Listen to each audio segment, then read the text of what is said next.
con el Banco de Cirugía General, ¿ya? Bien. Primera pregunta, ¿el dolor periumbilical o epigástrico en el inicio de una apendicitis aguda, es decir, en las primeras horas de la apendicitis, a qué se debía? Pues bien, vimos que en las primeras 6 horas se estimulaba el peritoneo visceral. ¿Qué sistema estimula acá? El sistema simpático. ¿Ok? Porque de las 7 horas en adelante, ¿quién se estimula? El peritoneo parietal. ¿Y qué sistema nervioso estimula ahí? El sistema somático, ¿no? Esa es la diferencia. El simpático da un dolor inespecífico no localizado y el somático da un dolor localizado. Entonces nos preguntan en el inicio de la apendicitis, o sea, en las primeras horas, estímulo del sistema simpático. Fibras muy poco mielinizadas que transmiten una conducción de dolor inespecífica, ¿no? Siguiente. El divertículo duodenal se encuentra más frecuentemente en el borde mesentérico de las porciones segunda y tercera. Pero habíamos dicho que el primer lugar de divertículos, asumimos que se refiere a los falsos divertículos, ¿dónde es? En el sigmoides, ¿no? El segundo lugar, a nivel del duodeno, ahí en la segunda y tercera porción. Un dato que nos da esta pregunta, ya para aprovecharla y mencionar algunos temas, es que estos divertículos se encuentran en el borde mesentérico. En el borde mesentérico. ¿A qué se refiere esto? Por ejemplo, tenemos un intestino acá y acá tenemos un meso. Se refiere a que estos divertículos se encuentran hacia el lado del meso, ¿no? Los falsos divertículos suelen encontrarse a ese nivel, a diferencia de los verdaderos divertículos o de Meckel, por ejemplo, que siempre se encuentran en el borde antimesentérico, ¿ya? Esa es otra diferencia de los verdaderos y los falsos divertículos. Los verdaderos siempre están del borde antimesentérico, ¿ok? Bien, mujer de 25 años con amenorrea de 8 semanas que desde hace 8 horas presenta dolor en fosa ilíaca derecha muy intenso y de inicio brusco. Inicio brusco, dolor en fosa ilíaca derecha de inicio brusco con amenorrea, eso es igual a embarazo ectópico roto. Bien, igual, ¿no? Dice continuo, con compromiso de estado general, al examen, signos peritoneales y el examen de laboratorio. Aquí predomina, sobre todo llama la atención la anemia, ¿no? Hemoglobina de 8, compatible con una ruptura de embarazo ectópico. Muy bien, embarazo ectópico roto. Siguiente, es una pregunta que se ha colado del banco de gineco, ¿no? Pero que va nos ayuda a recorrer el tema de los diagnósticos diferenciales. No olviden que el otro diagnóstico diferencial importante, ¿cuál es? La adenitis mesentérica. ¿Qué dato le dan? Tos, resfrío común antes y linfocitosis en el hemograma, ¿ya? Adenitis mesentérica. ¿Qué más? Mujer de 65 años que presenta dolor abdominal en fosa ilíaca izquierda. Dolor en fosa ilíaca izquierda y alza térmica, eso es igual a diverticulitis, hasta que no se demuestre lo contrario, ¿no? ¿Puede ser ITU? Sí puede ser ITU, pero siempre les van a dar el dato, como les digo, les van a dar un dato adicional que les aleje la posibilidad de una ITU. Una mujer con dolor en fosa ilíaca izquierda y alza térmica puede ser una ITU. Les van a decir puño percusión lumbar negativo, examen de orina normal, palpación de una masa, etc. Cualquier cosa que aleje a la ITU. Al examen, dolor a la palpación, resistencia y masa palpable en mi abdomen izquierdo.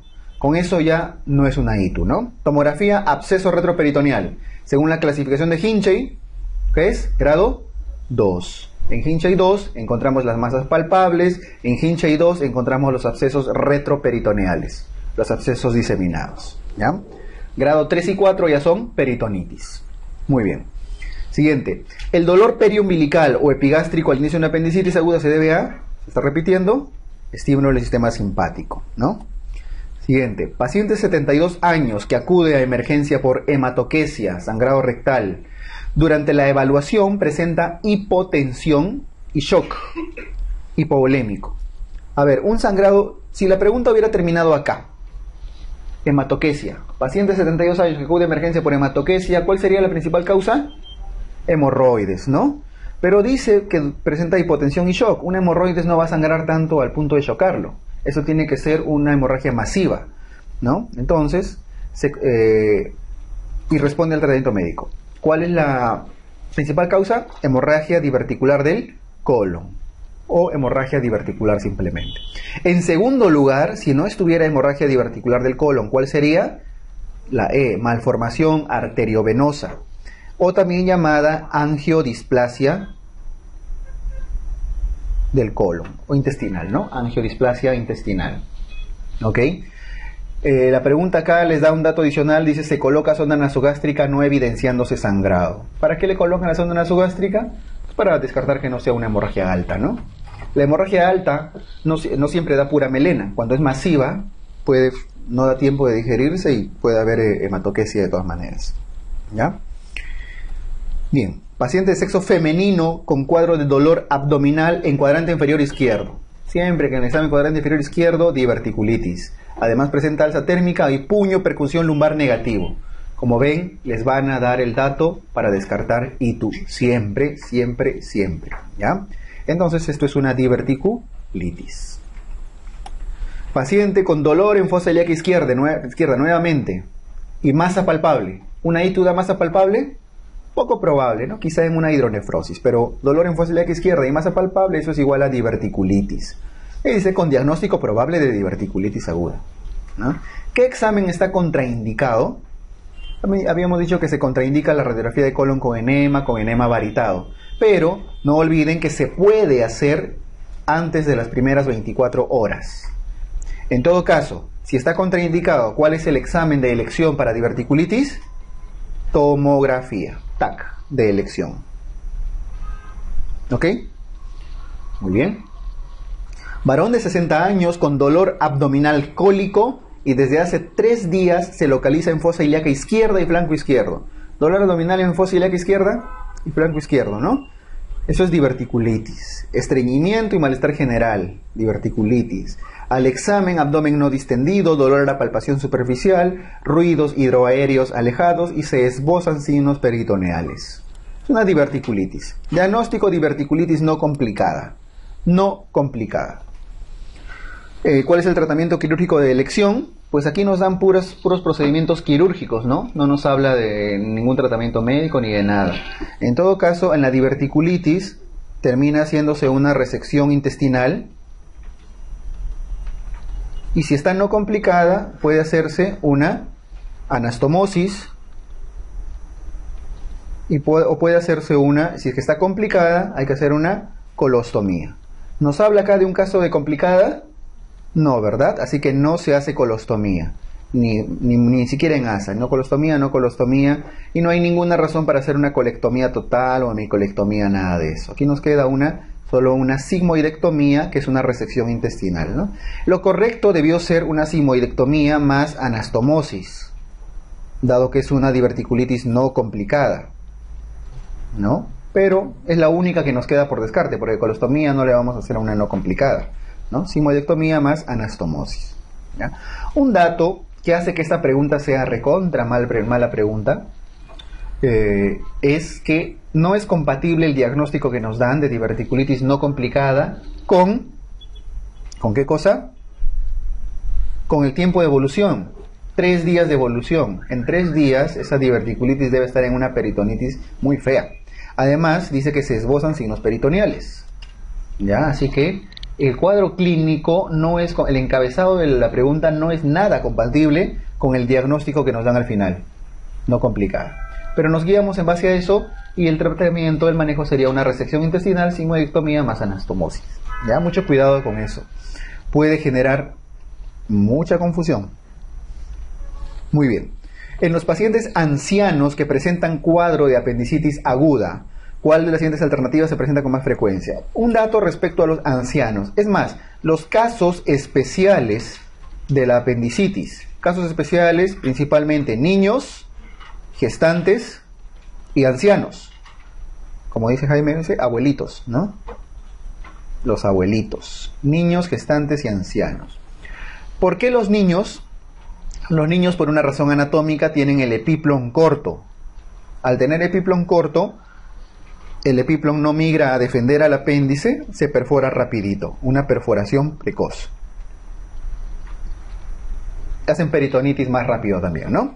Las gestantes, porque no tienen fosa ilíaca derecha. O sea, el apéndice no está en la fosa ilíaca derecha porque está ocupado por el útero. ¿no? Por lo tanto, el apéndice suele ubicarse ya sea en hipocondrio derecho, en flancos, en otra ubicación. Y además porque los dolores de la apendicitis, pues lo primero que piensan es que es una patología obstétrica, ¿no? Antes que apendicular, entonces genera mucha confusión. Y los viejitos, los abuelitos, ¿por qué? Porque se les considera inmunosuprimidos. Inmunosuprimidos, ¿ya? Inmunosuprimidos, por lo tanto se complican más rápido, generan más complicaciones, infecciones, etc. Entonces, ¿cuál de las siguientes alternativas se presenta con más frecuencia? Clave A, leucocitosis con desviación izquierda. Precisamente por el hecho de que están inmunosuprimidos no hacen leucocitosis, mucho menos desviación izquierda, no suelen hacer. No solo los viejitos, sino los diabéticos, los pacientes con VIH, los que están con corticoterapia, etc. No hacen leucocitosis. ¿Qué otra cosa no hacen? No hacen fiebre los abuelitos. No suelen hacer fiebre. Por la misma razón de la inmunosupresión. La B dice mayor incidencia de complicaciones posoperatorias. Eso es correcto. Se complican más. Pre y posoperatorias. ¿Ya? La C sufre un menor porcentaje de perforaciones. Falso. Sufre un mayor porcentaje de perforaciones. La cirugía laparoscópica no es beneficiosa. Falso, es muy beneficiosa. Y la E, ¿manifiestan signos y síntomas típicos? Falso. Aquí los síntomas son atípicos en los abuelitos, es decir, no siguen su cronología de Murphy.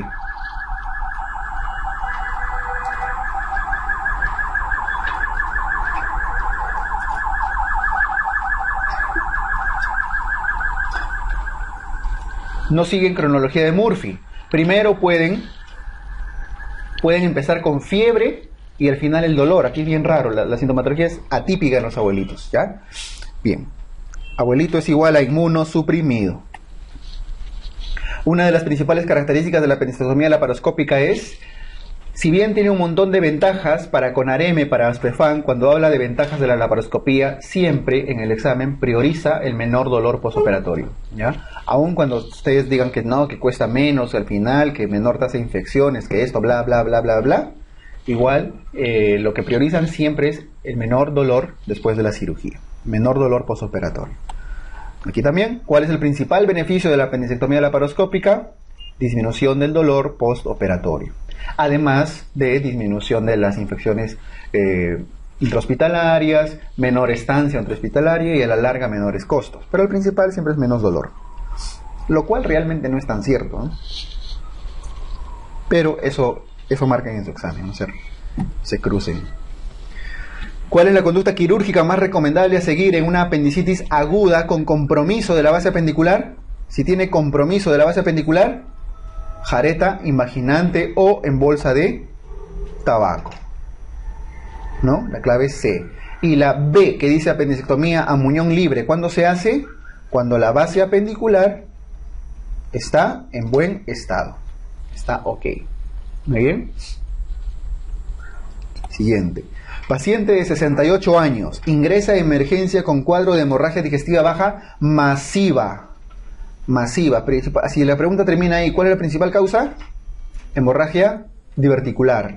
Pero dice, además de sospechar enfermedad diverticular, o sea que no es, por frecuencia se debe considerar malformaciones arteriovenosas o angiodisplasias. ¿Dónde son más frecuentes las malformaciones arteriovenosas o angiodisplasias? A nivel del colon ascendente, igualito que los divertículos sangrantes, en el colon ascendente. ¿Ya? Igual que las neoplasias de colon que sangran. ¿Dónde es? Colon ascendente también, colon derecho. ¿Ok? 15. Varón de 78 años ingresa a emergencia con cuadro de hemorragia digestiva baja. Además de sospechar enfermedad diverticular otra vez, ¿no? ¿Cuál es la otra posibilidad? Malformación arteriovenosa, la B. ¿Cuándo pensar en cáncer? Cuando a esto se agrega baja de peso. Baja de peso o cuando estamos ante una baja de peso, astenia, sobre todo eso, los dos principales en el cuadro clínico, ¿ya? Y hay que hacer una colonoscopía, pues. Además que el cáncer no da un sangrado masivo. El sangrado en el cáncer es un sangrado microscópico, que no lo notas. Por eso es que lo notas recién cuando tiene anemia, ¿ya? En cambio, aquí nos habla de una hemorragia masiva. Son microhemorragias en el caso del cáncer, por necrosis de la región periférica del tumor. ¿Ya? Siguiente, ¿en cuál de los siguientes segmentos digestivos se localiza con mayor frecuencia la angiodisplasia vascular o malformación arteriovenosa? Colon ascendente, ¿no? A nivel del colon ascendente. El lugar de obstrucción intestinal más frecuente en el íleo biliar se produce en la válvula ileocecal. El íleo biliar es una obstrucción intestinal por obstrucción de cálculo en la válvula ileocecal. Ese es el primer lugar, el más frecuente. El segundo en frecuencia es la unión yeyuno ileal, aunque no hay una zona donde se unan, es una zona de transición. A nivel de la zona de transición del yeyuno con el ilion, más o menos a esa altura, se reduce la luz del intestino y ahí muchas veces se obstruye. ¿Ya? No olviden que para que haya un íleo biliar, previamente, ¿qué cosa tiene que haber? Una fístula. Una fístula colecisto-entérica, sobre todo colecisto-duodenal. ¿Qué características tiene la fístula? Características radiológicas: aerobilia. Aerobilia o neumobilia. La apertura quirúrgica de la transcavidad de los epiplones permite visualizar y explorar mejor. Es una pregunta de ciencias básicas, más que nada de anatomía. Pero en todo caso, la transcavidad de los epiplones permite visualizar mejor el cuerpo y la cola del páncreas. Ahí tienen el duodeno y tienen su páncreas.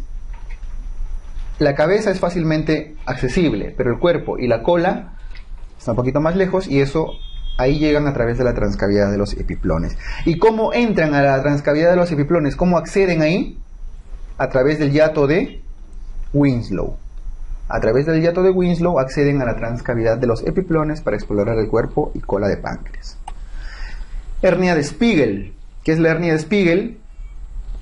Es una hernia que está en la pared anterior del abdomen, que sale por el cruce del borde lateral de la vaina en los rectos. ¿Con quién se cruza? Con la línea semilunar, o línea arqueada, o arco de Douglas. ¿Ya? ¿Y qué protruye por la hernia de Spiegel? Intestino delgado. Intestino delgado. ¿Ya? Muy bien. Referente a las hernias inguinales, señala lo correcto. A ver, respecto a las hernias inguinales, la A dice: la persistencia del conducto peritoneo vaginal es causa de las directas, perdón. Falso, ¿verdad? Eso es causa de las indirectas. Peritoneo vaginal. La B: las indirectas protruyen por dentro de los vasos epigástricos. Falso. Protruyen por fuera o laterales a los vasos epigástricos, ¿no? Por fuera. La C: las directas protruyen por fuera del triángulo de Hesselbach. Falso. Protruyen más bien por dentro del triángulo de Hesselbach. ¿Quiénes forman el triángulo de Hesselbach? Ligamento inguinal, vasos epigástricos inferiores y borde lateral del recto anterior del abdomen, ¿no? Ese es el triángulo de Hesselbach, o simplemente triángulo inguinal. Triángulo inguinal. Muy bien. La D: las indirectas protruyen por fuera de los vasos epigástricos. Correcto, ¿no? Por fuera o laterales a los vasos epigástricos. ¿Son más frecuentes en mujeres? Sí. Los inguinales son más frecuentes en varones, ¿no? Es falso, perdón. Aquí nos piden lo correcto. Falso. Son más frecuentes en varones. Listo, 21. Uy, se bajó, se cayó. En nuestro medio, la obstrucción del intestino grueso tiene como primera causa etiológica, causas de obstrucción del intestino grueso, en primer lugar, vólvulos. En segundo lugar, cánceres. Y del intestino delgado, en primer lugar, bridas y adherencias postquirúrgicas. En segundo lugar, hernias, incarceradas, estranguladas. Y en tercer lugar, cánceres. ¿Ya? Principalmente en adultos, ¿ah? En adultos. Ya la otra semana vamos a ver en niños. Entonces, en nuestro medio la obstrucción es por vólvulo de sigmoides principalmente, intestino grueso. La diferencia fundamental entre una hernia y una eventración abdominal es el orificio de salida. Pero, ¿cuál es la diferencia en esto? Pues que la hernia tiene un orificio de salida natural. Natural, o también, como le llaman los textos, anatómicamente constituido. Así les preguntan en el examen. anatómicamente constituido. En cambio, la eventración es un orificio adquirido. Generalmente, ¿por qué? Por cirugía previa. Bien. ¿Cuál de los siguientes factores está más asociada a la producción del vólvulo cecal?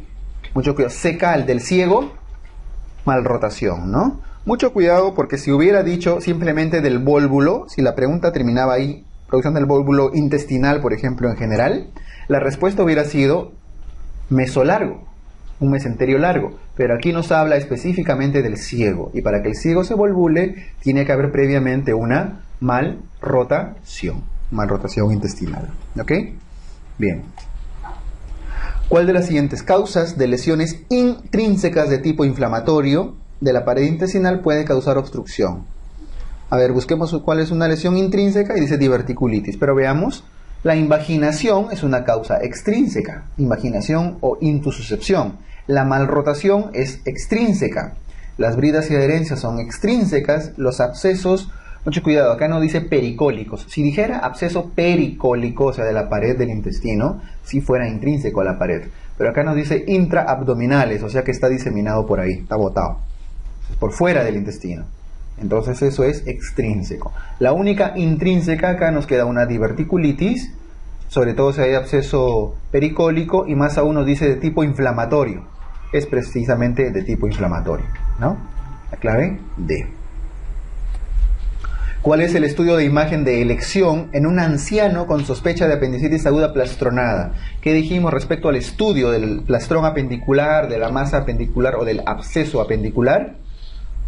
El estudio es tomografía, TAC. ¿Okay? Es el de elección. Les permite dar, uno, les muestra el tamaño exacto del plastrón y dos, les muestra el contenido. Si es líquido, es un absceso, y si es sólido, es un plastrón, ¿no? Es una masa. ¿Cuál es el manejo del plastrón apendicular, de la apéndice aguda plastronada? Antibiótico terapia, ¿no? Solamente antibióticos. Plastrón, antibióticos. Y absceso, drenaje. Drenaje apendicular, ¿no? Muy bien, drenaje del absceso. ¿En qué situación es más frecuente el absceso subfrénico? Es decir, el absceso subfrénico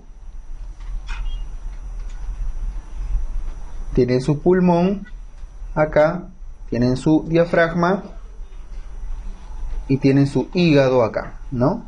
El absceso subfrénico es principalmente acá, entre el diafragma, este es el pulmón, ¿eh? El paciente está de costado. Pulmón, hígado y las tripas, ¿no? Entre el diafragma y el hígado ahí está el absceso subfrénico. Los abscesos son intraabdominales, son rezagos de las peritonitis. O sea, una peritonitis probablemente que no lavaron completamente, que lo lavaron mal, qué sé yo, deja formación de abscesos. Y dado que el paciente en el postoperatorio está principalmente echado, por la posición del paciente, los abscesos suelen localizarse principalmente por gravedad, por eso lo he dibujado echado, en la región subfrénica. Otro lugar en frecuencia es detrás de la vejiga, en el espacio retrovesical o espacio de Douglas en la mujer, ¿no? Son los lugares más frecuentes. Ahora, dado que las peritonitis son la principal causa de abscesos, ¿cuál es la principal causa de las peritonitis? Las apendicitis. Entonces, la patología que da más abscesos subfrénicos es la apendicitis. Pero es básicamente por esta razón, ¿no? Por la posición del paciente en el postoperatorio. Si ustedes tuvieran en el postoperatorio un paciente todo el tiempo paradito o sentadito, seguramente el absceso estaría más localizado en el fondo del saco de Douglas o espacio retrovesical, ¿ya? Es por gravedad. Ahí se localizan. Mujer de 40 años con antecedente de dispepsia a grasas, que hace 12 horas presenta dolor cólico continuo en el abdomen superior y sensación de alza térmica. Al examen físico, ictericia de escleras, dolor a la palpación en hipocondrio derecho. Parece una colecistitis, ¿no? Que está causando ictericia, ¿no? O una coledocolitiasis en todo caso. Murphy positivo, una colecistitis, ruidos y dolores escasos, leucocitosis con desviación izquierda, ¿no? 9% debe ser, de bastonados. Ecografía, vesícula biliar distendida y pared engrosada, imagen de cálculo en bacinete. O sea, es una colecistitis. No nos habla nada de cálculo en el colédoco, es un cálculo único impactado en el bacinete. Así que, ¿qué colecistitis, para sacar el diagnóstico, qué colecistitis puede causar ictericia? Síndrome de Mirici. Es una colecistitis con síndrome de Mirici. Pero todo eso ha sido floro, ¿ya? Porque les preguntan cuál es la conducta a seguir. Acá les dicen, les mencioné, en colecistitis hay dos tipos de preguntas. Si les ponen caso clínico con tiempo de evolución, háganle caso al tiempo de evolución, ¿ya? ¿Y cuál es el tiempo de evolución que les ponen? Hace 12 horas.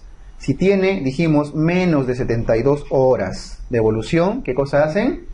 Cirugía de urgencia, cirugía urgente. Si tiene más de 72 horas, manejo médico. ¿Ok? Cuando también se hace cirugías de urgencia, cuando hay complicaciones. Aunque se podría considerar el síndrome de Mirici como una complicación que tienen que solucionar quirúrgicamente, ¿ya? Así que por ambos lados, cirugía urgente. Y refuerzan el tema del síndrome de Mirici, ¿ya? Entre los tumores periampulares, ¿cuál es el que tiene mejor pronóstico por su localización? Los tumores periampulares, los del colédoco distal, los de cabeza de páncreas, etcétera, todos tienen mal pronóstico. Todos, ¿ya? Salvo el único que tiene un pronóstico relativamente mejor, porque tiene una evolución muy lenta, es el ampuloma o el cáncer de ampolla de Vater, que es también un tipo de adenocarcinoma. Un tipo de adenocarcinoma, ¿ya? Ampuloma o cáncer de la ampolla de Vater. ¿Cuál de las siguientes alternativas es factor de riesgo para colangiocarcinoma? Para colangiocarcinoma, aquí, si ustedes leen los libros, postulan al MIR, en el MIR la respuesta es tabaquismo, en Europa. Pero si en el examen peruano, la principal causa por epidemiología en el Perú es la fasciola, la fasciolasis hepática. Causa una reacción en la mucosa del colédoco o de la vía biliar, ocasionando colangiocarcinomas, ¿ya? Mucho cuidado con eso, porque hay bancos donde pueden encontrar que es tabaquismo, pero esos bancos son de preguntas no latinoamericanas, más europeas. ¿Cuál es la vía de infección más común en los abscesos hepáticos? Pues bien, por los conductos biliares, pero veamos, tenemos el hígado. El hígado tiene dos puertas de entrada. Al hígado se puede entrar por la vía biliar, o sea, por los conductos hepáticos, o se puede entrar por vía porta. ¿Quiénes entran por la vía biliar? Principalmente los abscesos. Y previamente a un absceso siempre hay una colangitis, generalmente.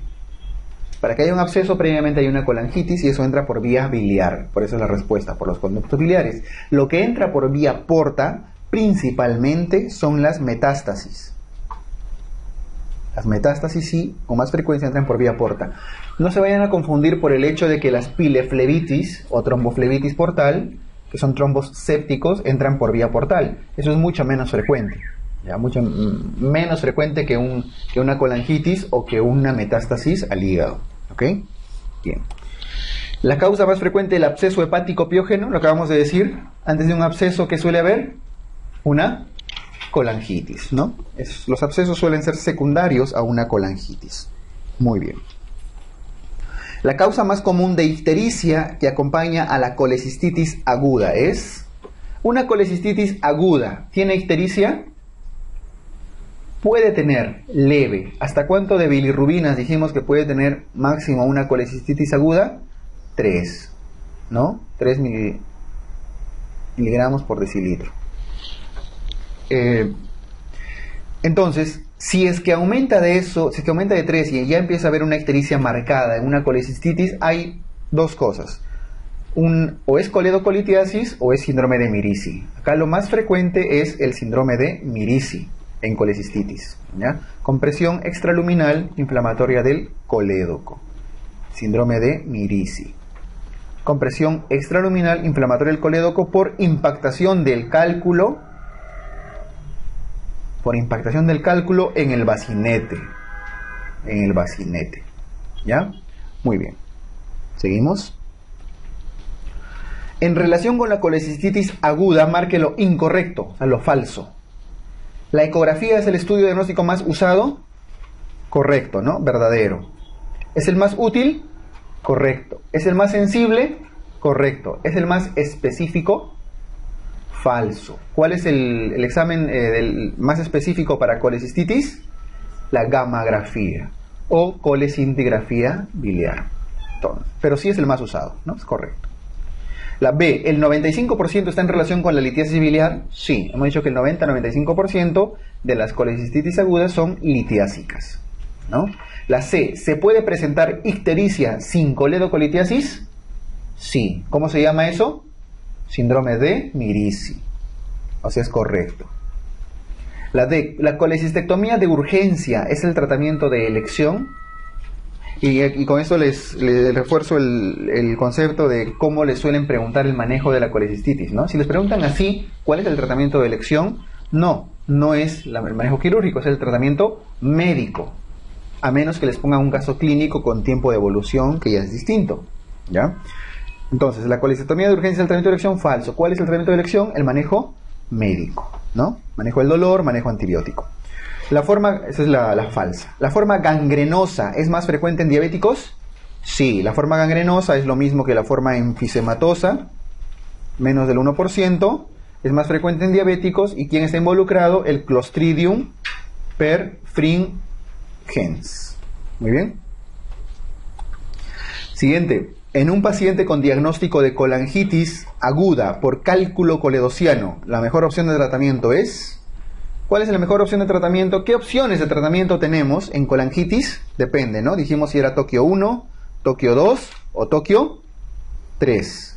En Tokio 1 lo que se hace es CEPRE para sacar el cálculo y drenar toda la bilis, la pus. Y en Tokio 2 y 3 se puede hacer manejo quirúrgico, un drenaje quirúrgico, puede ser percutáneo o puede ser colecistostomía.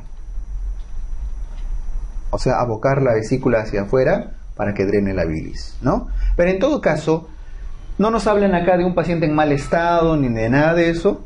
Entonces, la mejor opción de tratamiento en un paciente con colangitis, ¿qué cosa es? CEPRE. Y eso es igual a esfinterotomía endoscópica. Colangiopancreatorretroendoscopía con esfinterotomía, es el nombre completo, ¿no? Más extracción del cálculo, más lavado de la vía biliar, más drenaje. Pum. Así completo. Muy bien. Seguimos. Varón de 65 años, abuelito, colecistectomizado hace 5 años, con sospecha de cálculo en el colédoco. Lo más probable es que sea un cálculo residual, ¿no? Aunque 5 años para dudarlo. Presenta ictericia obstructiva, cólico biliar, náuseas y vómitos. Muy bien. Está afebril, buena frecuencia cardíaca, buena frecuencia respiratoria, lúcido orientado. ¿Cuál es el diagnóstico? En este caso clínico, es una coledocolitiasis, ¿no? Probablemente residual. Probablemente, porque luego de 5 años ya no es muy frecuente las obstrucciones residuales. Una coledocolitiasis. Y en coledocolitiasis dijimos que ¿cuál es el manejo ideal? CEPRE. A menos que el paciente esté en mal estado. Si está en mal estado, es decir, si no estuviera con la frecuencia, aquí está normal la frecuencia cardíaca, está normal, está lúcido, está orientado. Si nos hubieran mostrado un paciente desorientado, taquicárdico, hipotenso, etcétera, probablemente ahí hubiera sido una exploración de la vía biliar. Pero en este caso está en buen estado, así que es CEPRE. ¿Ya? Con pancreatocolangiografía retrógrada endoscópica con esfinterotomía. Entonces, ¿está claro cuándo se hace CEPRE y cuándo no se hace CEPRE? Muy bien, depende de qué, del estado general del paciente. ¿Ya? Muy bien. Los abscesos hepáticos se localizan con más frecuencia en el lóbulo hepático derecho o izquierdo. Derecho, está marcado, ¿no? Pero es por el tamaño, por la posibilidad. El lóbulo derecho del hígado es enorme, es como 6 veces más grande que el lóbulo izquierdo. Entonces la posibilidad de que se forme un absceso a nivel del lóbulo hepático derecho es mayor. Además, que hay una razón anatómica, que es que el conducto hepático que va al lado derecho es un poco más horizontal que el del lado izquierdo.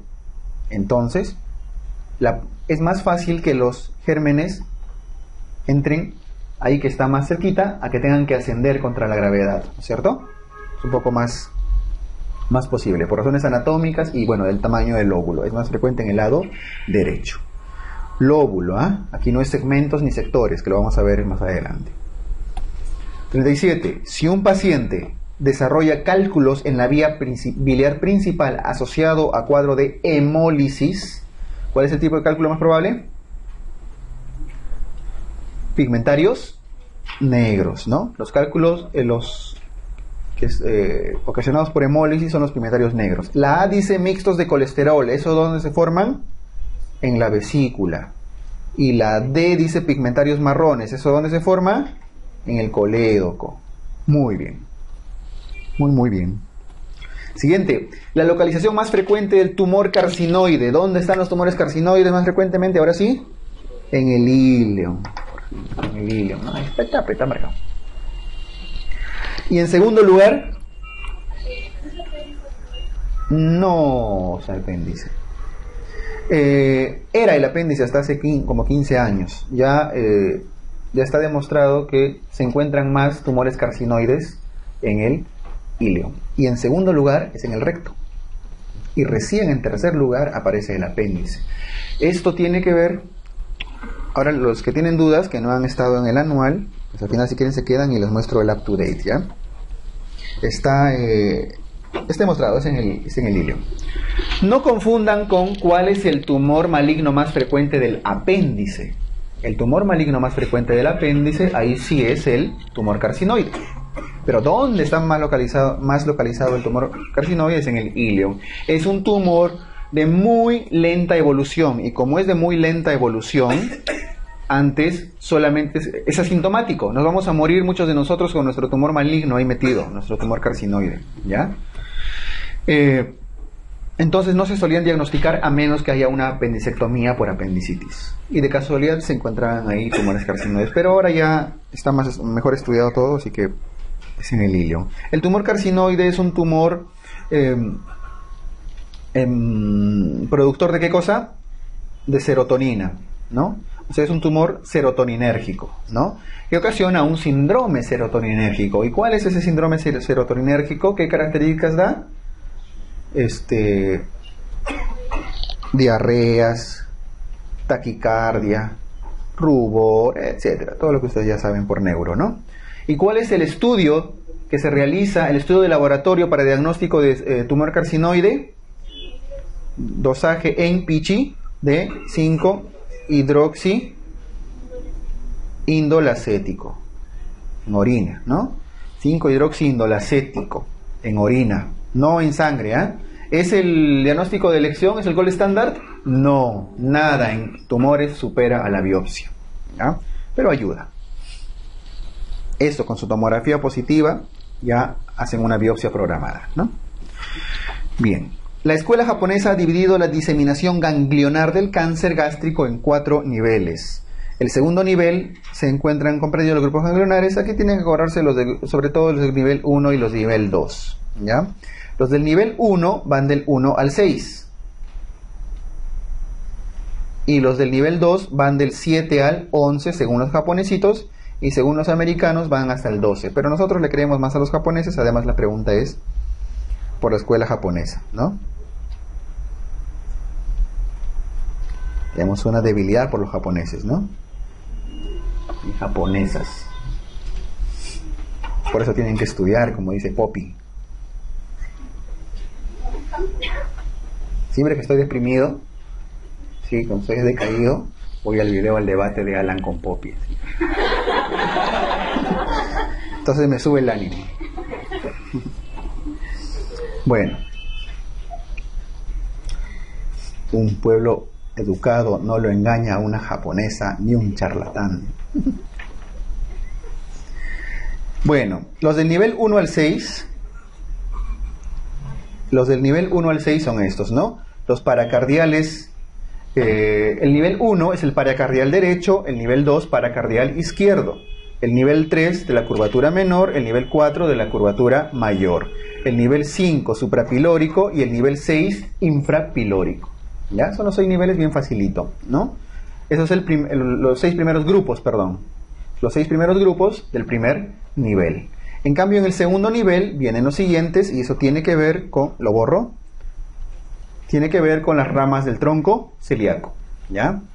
Y las ramas del tronco celíaco, ¿cuáles son? Rapidito, aorta, ¿no? La aorta intraabdominal, tronco celíaco, y el tronco celíaco tiene 3 ramas directas. La primera es la arteria gástrica izquierda, la arteria hepática común, y la otra es la arteria esplénica, ¿no? La arteria esplénica que va al vaso. Muy bien. ¿Y cuáles son entonces los grupos ganglionares? Pues el 7 corresponde a la gástrica izquierda, ¿no? El 8 corresponde a la hepática común, el 9 corresponde al tronco celíaco, el 10 no es de la arteria esplénica, el 10 se va más lejitos, el 10 se va al ilio esplénico, el ilio esplénico, y recién el 11 es del nacimiento de la arteria esplénica. Esos son los 11, ¿no? Y el 12 por ahí está medio metido a nivel del ligamento hepatoduodenal, ¿ya? Es menos importante. Acuérdense de estos sobre todo, el 7, 8, 9, 10, 11. Y los que más preguntan casi siempre es el 9, que es el tronco celíaco, y el 10 para confundirlos, porque el 10 se va al ilio esplénico. Es lo que más suelen preguntar, ¿ya? Muy bien. Y al final la pregunta que dice acá, el segundo nivel se encuentran comprendidos del 7 al 11. Ojo que es según los japoneses, ¿ah? Porque los americanos, como les digo, incluyen del 7 al 12. ¿Ya? Muy bien. A eso se refiere cuando hablábamos en cirugía del cáncer gástrico, el famoso D2. El D2 implica la disección de hasta el segundo nivel ganglionar. ¿Ya? Bien, seguimos. Volvemos al rojito, que es más bonito. Varón de 67 años refiere astenia, pérdida de 8 kilos, ¿ya? Baja de peso. En el Perú baja de peso es cáncer o es TB, ¿no? Hematoquesia, un sangrado rectal. Al examen físico, palidez. En abdomen se palpa una masa no dolorosa en fosa ilíaca derecha. ¿Qué hace una masa en fosa ilíaca derecha? Cuando hablamos de fosa ilíaca derecha, no siempre es apéndice, ¿eh? Puede ser ciego, válvula ileocecal, parte del colon ascendente. O sea, no se cierren en fosa ilíaca derecha, es apéndice nomás. Bien. Un tumor. Bueno, el diagnóstico, ¿cuál sería? Una masa en fosa ilíaca derecha que pierde peso y encima tiene sangrado, es un cáncer del lado derecho del colon, ¿no? Que se presenta con anemia, palidez. Es cáncer de colon derecho. ¿Qué es lo que hay que hacer? Inmediatamente colonoscopía. ¿Para qué? Para tomar una biopsia. Colonoscopía con biopsia. Y diagnostica, ¿no? Muy bien. ¿Cuál de las siguientes características no corresponde al adenoma velloso del recto? No hemos hablado en el resumen de los tumores benignos, ni del colon ni del estómago. Vamos a aprovechar ahora. Dentro de los tumores benignos del colon, ¿cuáles dijimos que eran los más frecuentes? Los pólipos, ¿no? Y dentro de los pólipos, la mayoría de los pólipos, casi todos en el colon, son los pólipos adenomatosos. Por eso que simplemente le llamamos adenomas, punto. Entonces los adenomas del colon pueden ser de 3 tipos, o son 3. ¿Cuáles son? Los adenomas vellosos, los adenomas tubulares, los adenomas tubulovellosos.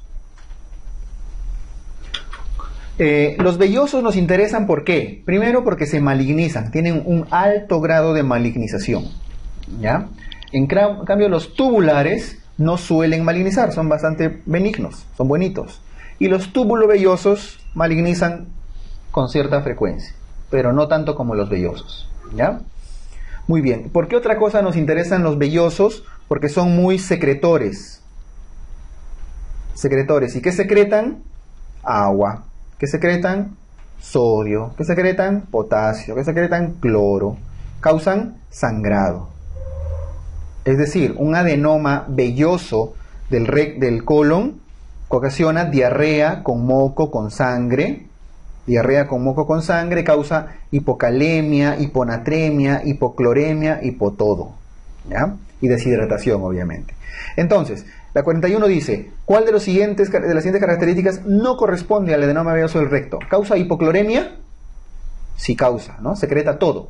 Sodio, potasio, cloro. ¿Causa pérdida de peso? Sí. No tanto por consumo, sino más por deshidratación, ¿no? Por la alta secreción de líquidos. ¿Heces líquidas, mucosas y sanguinolentas? Sí. ¿Ya? Heces líquidas, mucosas y sanguinolentas. Diarrea con moco con sangre. ¿Debilidad muscular? Sí. ¿Por qué es la debilidad muscular? Por la hipocalemia. Puede causar trastornos cardíacos también, ¿no? Por la misma hipocalemia. ¿Causa hiperpotasemia? No, ¿verdad? Lo que causa es hipopotasemia o hipocalemia. Eso en cuanto a los tumores benignos o a los adenomas benignos del colon. Los que malignizan son los vellosos, sobre todo si tienen más de 2 centímetros, no olviden. Más de 2 centímetros o son múltiples, en una poliposis familiar, por ejemplo, ¿no? 4.2. La forma más adecuada de efectuar el seguimiento posoperatorio para detectar la recurrencia del cáncer de colon es... Para hacer seguimiento posoperatorio y pronóstico, siempre los marcadores tumorales. Siempre. En cualquier órgano. O al menos en el que tenga marcador específico, ¿no? Y el que va más para cáncer de colon, ¿cuál es? CEA. Antígeno carcino embrionario. O CEA. ¿Cuál es? En el tubo digestivo no hay muchos marcadores que tengan que recordar. La mayoría son tan inespecíficos que no se utilizan mucho. Los únicos por ahí que sirven de algo son el CEA para colon y para páncreas, ¿cuál es? El CA19.9, ¿no? Para páncreas el CA19.9 y un poquito para hígado la alfa-fetoproteína, las AFP, que la van a odiar a partir de junio. Las AFPs. El síndrome de Peutz-Jeghers se caracteriza por ¿qué tipos de pólipos y adenomas? Muy bien, ya hemos hablado de los pólipos del colon. Los pólipos del colon, ya hemos hablado vamos a hablar de los pólipos del estómago. Dentro de los tumores benignos del estómago, habíamos dicho que predominan los leiomiomas, ¿verdad? Pero los leiomiomas son tan bonitos y están ahí tan escondiditos y crecen tan lento que no molestan, ¿ya? Salvo que crezcan mucho y generen ciertos grados de obstrucción. Eso, ¿no? Así que no sirven de nada. Así que lo que nos interesa son los pólipos del estómago. Y ahí sí tenemos 3 tipos. Dentro de los pólipos del estómago tenemos a los pólipos hiperplásicos, a los pólipos adenomatosos y los pólipos amartomatosos o simplemente amartomas. ¿Ya? Los pólipos amartomatosos. ¿Cuál es el más frecuente? Los pólipos hiperplásicos. ¿Dónde están más ubicados? A nivel del antro. ¿Ok? 80% más o menos corresponden los hiperplásicos. El más frecuente están en el antro. Lo que nos interesa es si maligniza o no, ¿verdad? Estos pólipos hiperplásicos prácticamente nunca malignizan. Son absolutamente benignos. En cambio, los adenomatosos, la palabra adeno es, siempre les digo, mala palabra, ¿no? Los adenomatosos malignizan y mucho. Sobre todo los que tienen más de 2 centímetros, aunque ya es de tamaño, aunque ya en el último congreso de cáncer gástrico están diciendo que ya a partir de 1.5 centímetros los van a considerar como premalignos, pero todavía no está en las guías, sigamos con 2 centímetros, ¿ya? Y los amartomas también son benignos, no malignizan, pero están relacionados a ciertas patologías, entre ellas el síndrome de Peutz-Jeghers, que es la pregunta que nos han puesto, ¿no? El síndrome de Peutz-Jeghers se caracteriza por pólipos amartomatosos en la respuesta. Pero no solo el síndrome de Peutz-Jeghers, que es la asociación de este tipo de pólipos con lesiones mucocutáneas en la cavidad oral, en la lengua, en la boca, sino también puede haber, ¿qué cosa? Cáncer de mama. ¿Qué más? Cáncer de páncreas. ¿Qué más puede haber? Ampulomas. Ampulomas. No es la causa. No es que la amartoma cause eso, pero algún gen comparten que es estadísticamente relacionado. ¿Ya? Muy bien. Eso en cuanto a los pólipos del estómago. ¿Seguimos? ¿Cuál maligniza? El pólipo adenomatoso, sobre todo, ¿ya? ¿Cuál es el más frecuente? El hiperplásico. Para confirmar el diagnóstico de tumor carcinoide se debe solicitar dosaje en orina de ¿qué? Ya lo dijimos, 5-hidroxiindolacético. No hay mucho que hablar ya ahí. ¿Cuál es la lesión del estómago calificada como precancerígena? Bien, hablemos de lesiones precancerígenas del estómago. lesiones precancerígenas o condiciones premalignas también se le llama.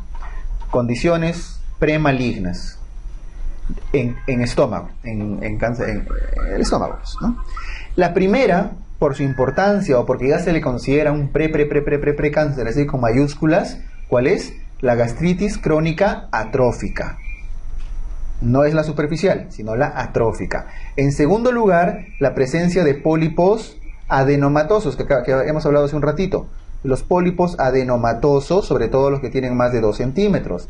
En tercer lugar, ¿qué más? La anemia perniciosa. La anemia perniciosa. Son principalmente las lesiones premalignas más importantes, ¿ya? No confundir a estas lesiones premalignas con los factores de riesgo o los factores que alteran el riesgo.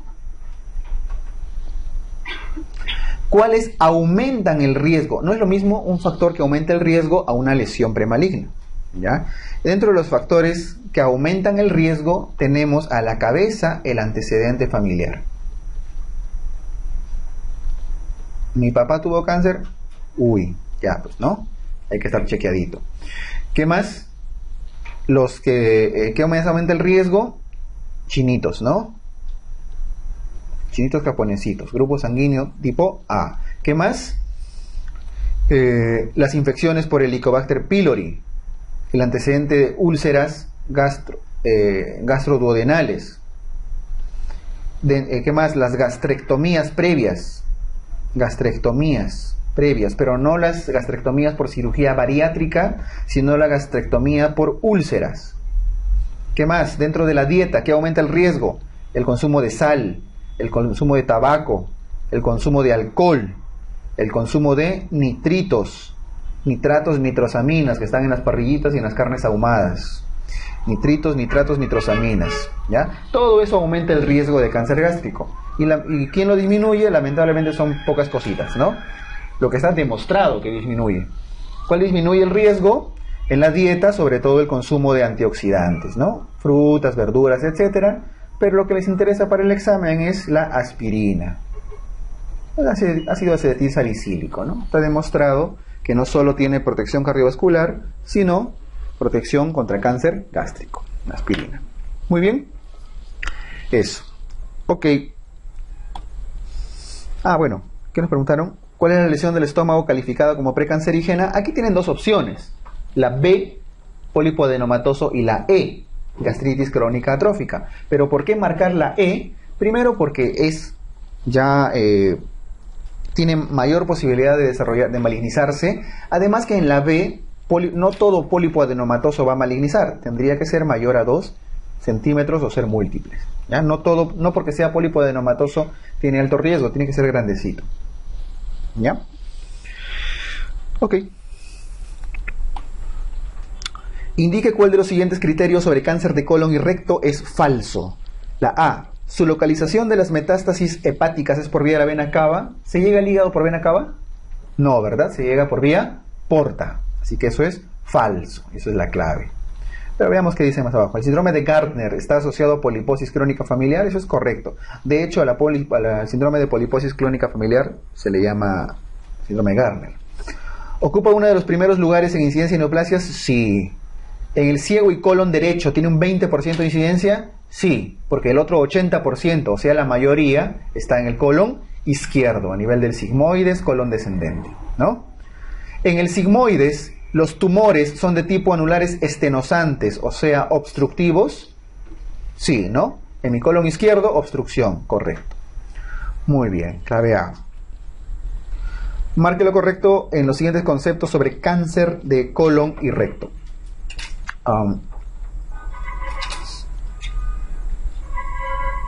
Lo correcto, ¿no? Bien. El tumor sin... Este postoperatorio va acá.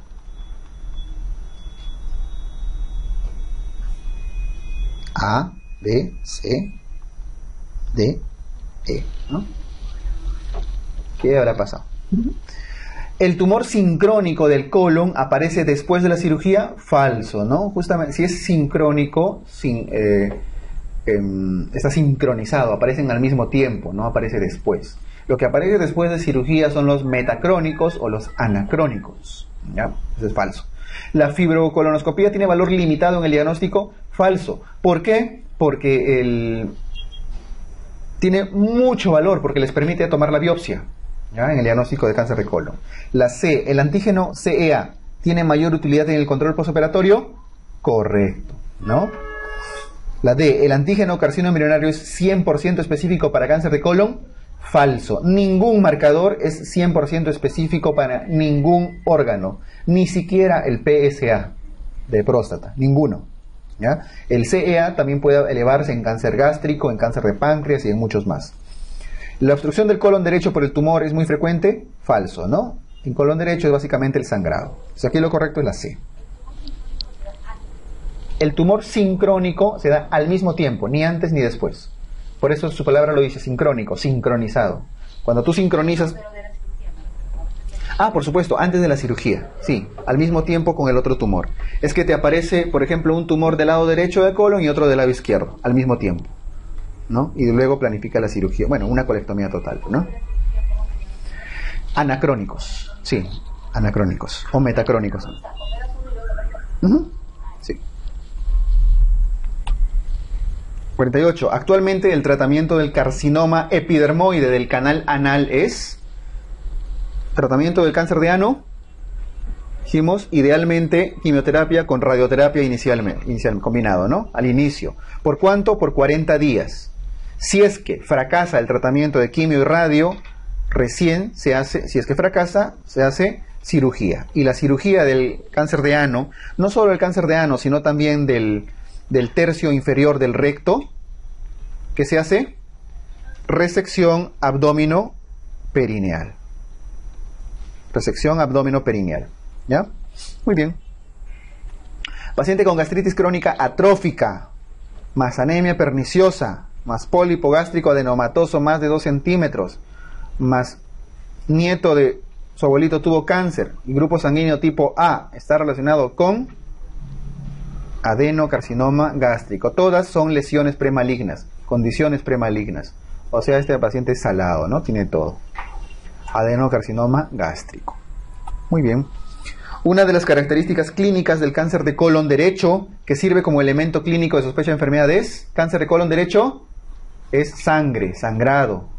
Pero no es un sangrado masivo, ¿verdad? Porque la E dice sangrado masivo. No es masivo.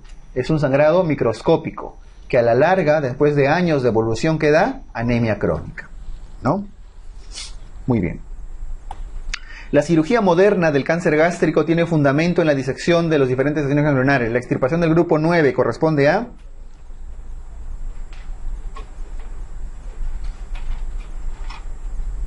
¿Dónde está? Ahí está. El grupo 9, tronco celíaco, ¿no? Tronco celíaco. Muy bien.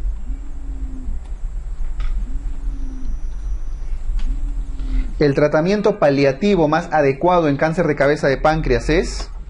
Cáncer de cabeza de páncreas dijimos que tenía 2 tipos de tratamiento quirúrgico, curativo y paliativo.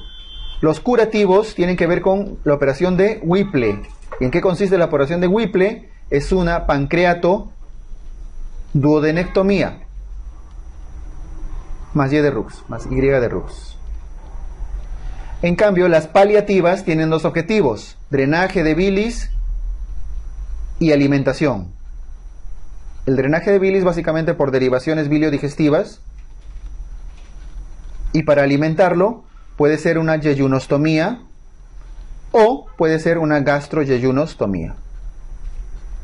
Por eso la clave, el paliativo más adecuado siempre tiene que incluir las 2 necesidades, alimentar y drenar bilis. Por eso no puede ser la C. La C dice derivación biliodigestiva sola. No puede ser. ¿Por dónde lo alimentan? ¿Ya? Ni quimio, ni radio, ni Whipple no, porque Whipple es curativo, ¿no? Aquí nos hablan de paliativo, derivación biliodigestiva más gastroyeyunostomía. Muy bien. ¿Cuál es la localización más frecuente de los linfomas en el aparato digestivo? Los linfomas están más frecuentemente localizados ¿dónde? En el estómago. En el estómago.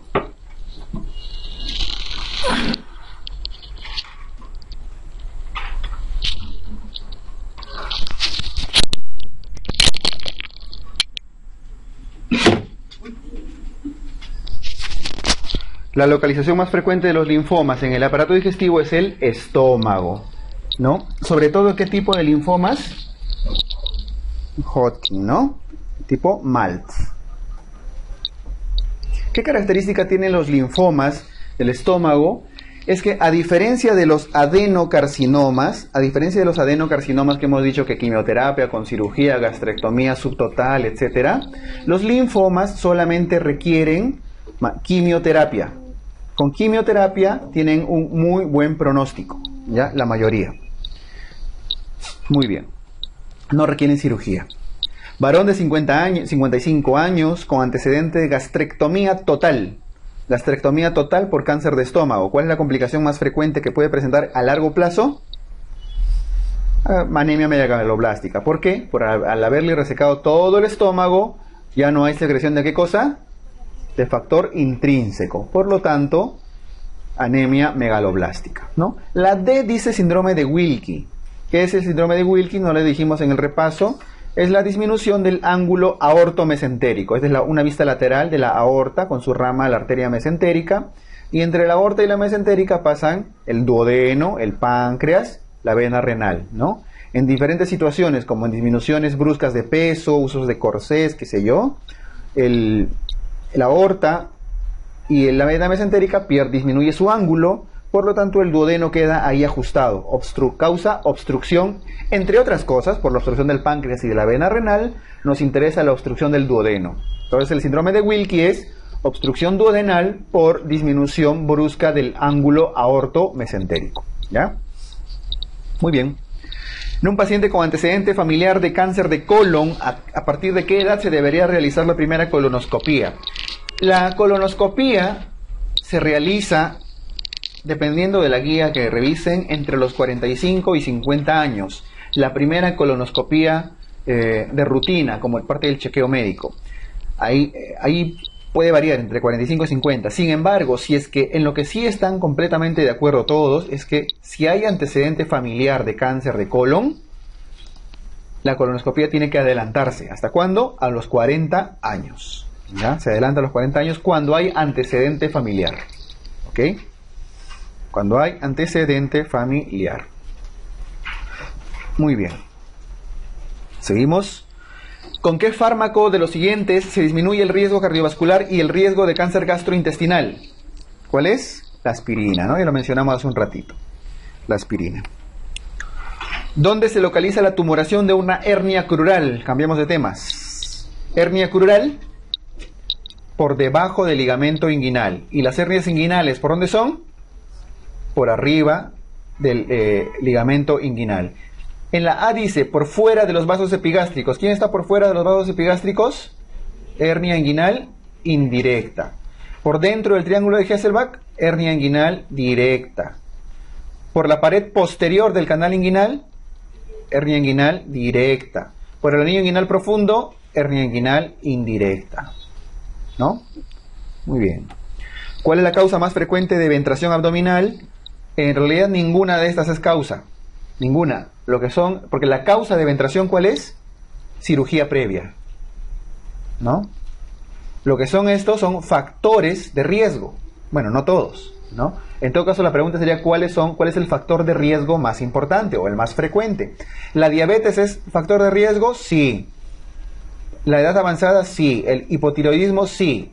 En todos los casos, por disminución, por metabolismo más lento, disminución de la secreción, de la cicatrización, etcétera, debilidad de las paredes, tanto en diabetes como en edad avanzada como en hipotiroidismo. La obesidad también es un factor de riesgo y de hecho de estas es el más frecuente, el más importante, ¿ya? El hipertiroidismo, que está en la clave E, no es factor de riesgo ni causa, por supuesto. Más bien es el hipotiroidismo lo que favorece a las eventraciones. ¿Qué otras situaciones pueden aumentar el riesgo de eventración? Principalmente la hipoalbuminemia. Y eso tiene que ver con la malnutrición, ¿no? ¿Qué más? Los estados de sepsis. Un paciente séptico cicatriza lento, las heridas hacen dehiscencia y causa eventración. Muy bien. Seguimos. Mujer de 45 años con antecedente de dispepsia a las grasas de varios años, presenta dolor cólico en hipocondrio derecho que cede con antiespasmódicos. Acude a emergencia por persistencia del dolor y distensión abdominal, náuseas y vómitos. Dolor, náuseas, vómitos, distensión abdominal, todo eso es obstrucción intestinal, ¿no?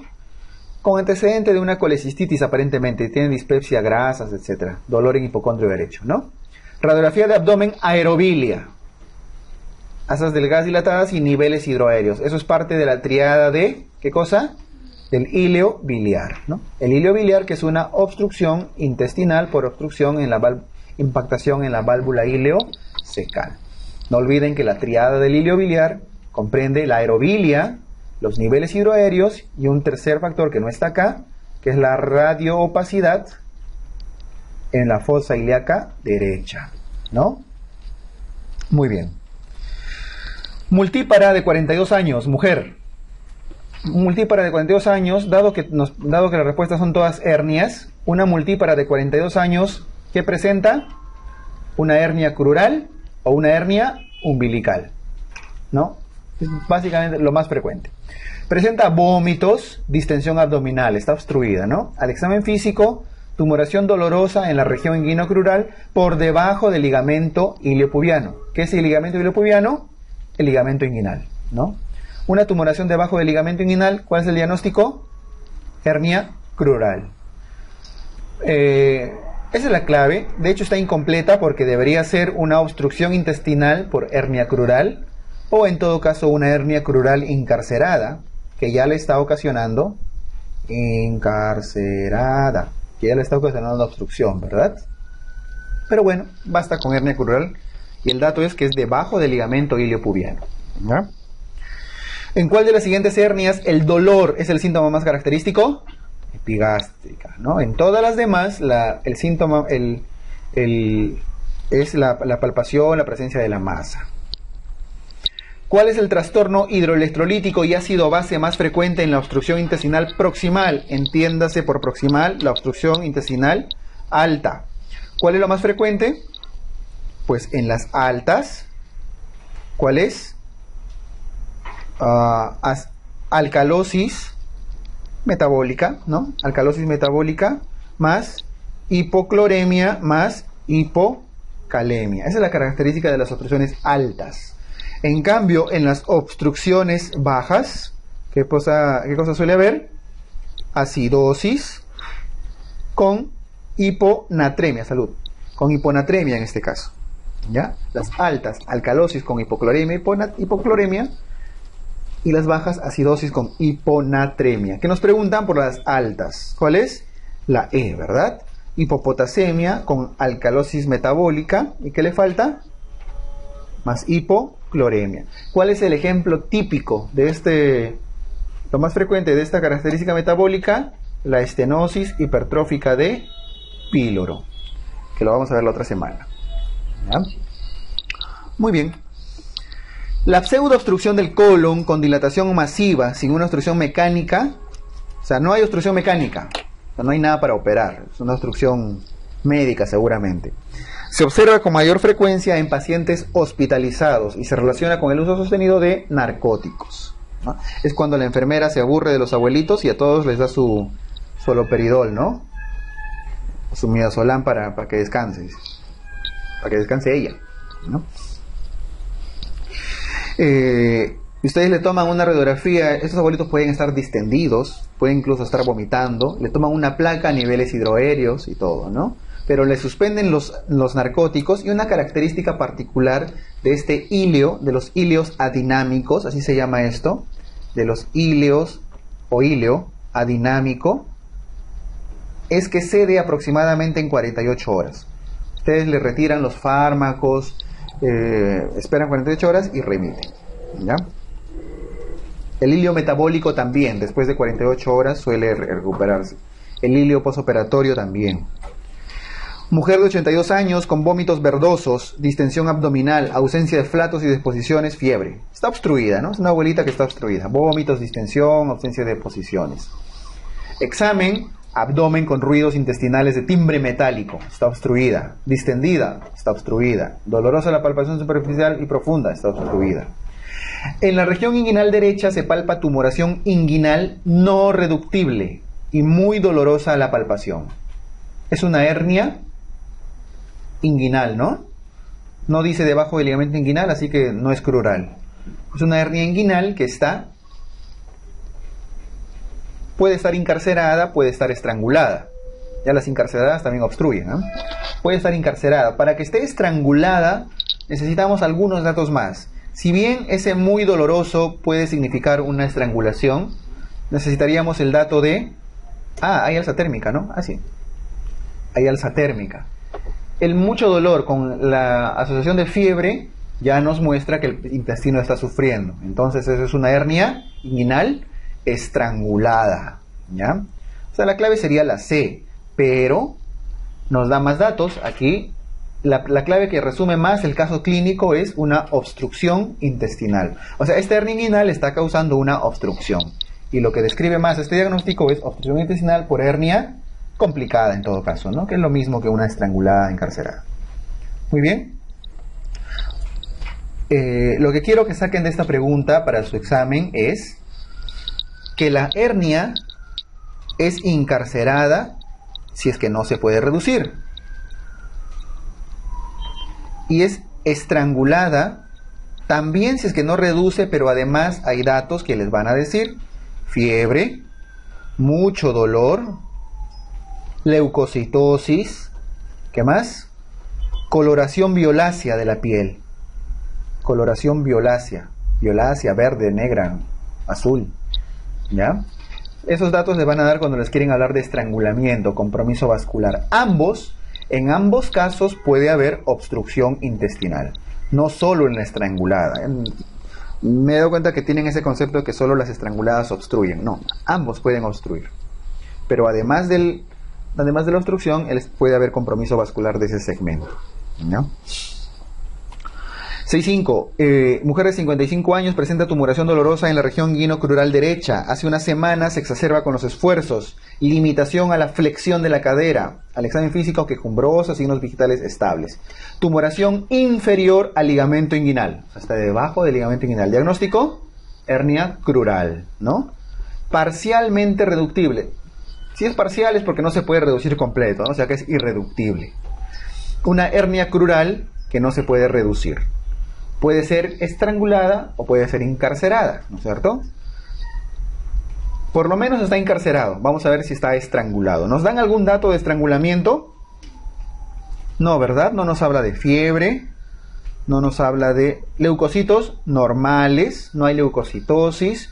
No nos habla de cambios de coloración en la piel. Así que este es un caso de encarcelamiento nada más.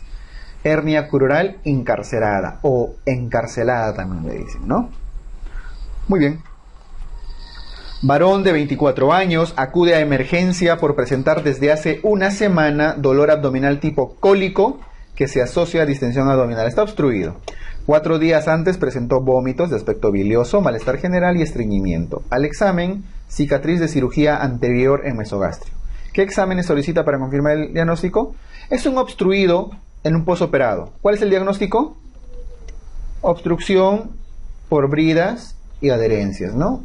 Ese sería el diagnóstico. ¿Cómo lo confirman? ¿Con qué estudio de imágenes? Una radiografía de abdomen simple, con paciente de pie, en bipedestación. Aquí dice hemograma. Es válido tomar el hemograma si quieren sobre todo ver si hay sufrimiento intestinal. Ahora, si no estuviera el hemograma acá, pues no habría ningún problema. Igual seguiría siendo una buena clave, ¿ya? Siguiente. Varón de 50 años con tumoración en región inguinal derecha desde hace 5 años. Es sometido a cirugía en la que se encuentra que parte del saco herniario está formada por vejiga urinaria. Parte del saco herniario es la vejiga. ¿Cuál es el tipo de hernia? Pues bien, cuando dice parte del saco no se refiere a que es el contenido. Cuando dice que es parte del saco significa que la vejiga se pegó al saco, se adhirió. Y ahora, como parte del saco herniario, tenemos a la pared de la vejiga. Esto sucede cuando, aquí se da de 5 años, ¿no? Cuando pasan los años, una hernia no se trata y termina por inflamación el órgano adhiriéndose al saco herniario, en este caso la vejiga. ¿Qué otros órganos suelen deslizarse? Bueno, el diagnóstico es hernia deslizada, ¿no? La respuesta. ¿Qué otros órganos pueden deslizarse al saco herniario?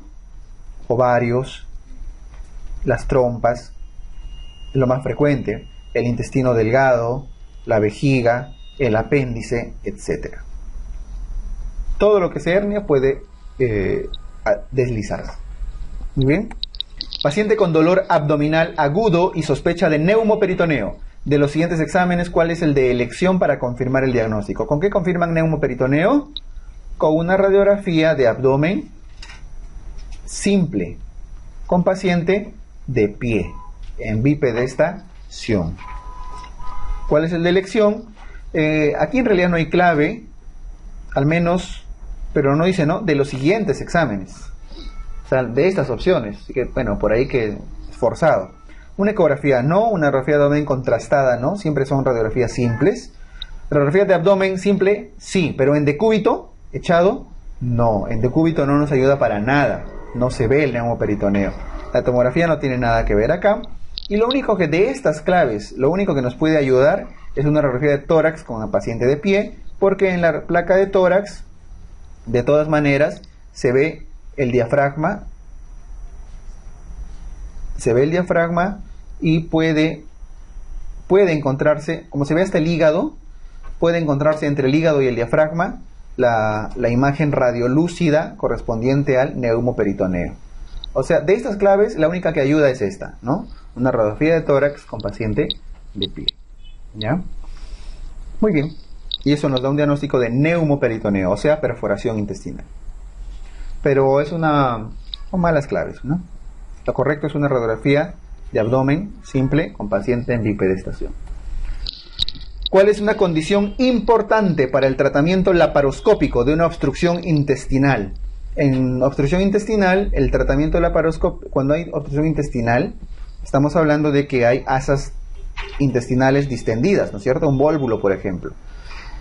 Si la obstrucción es muy grande, severa, no va a haber espacio para que a la hora que pongan su trocar de laparoscopía llenen de neumoperitoneo con CO2, ¿no es cierto?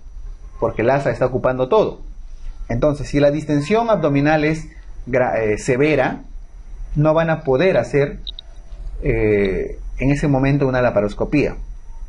¿Es contraindicación absoluta? No. Finalmente le pueden meter en una aguja, aspiran el aire y desinflan toda esa asa, ¿no es cierto? Entonces, sí que es una contraindicación relativa.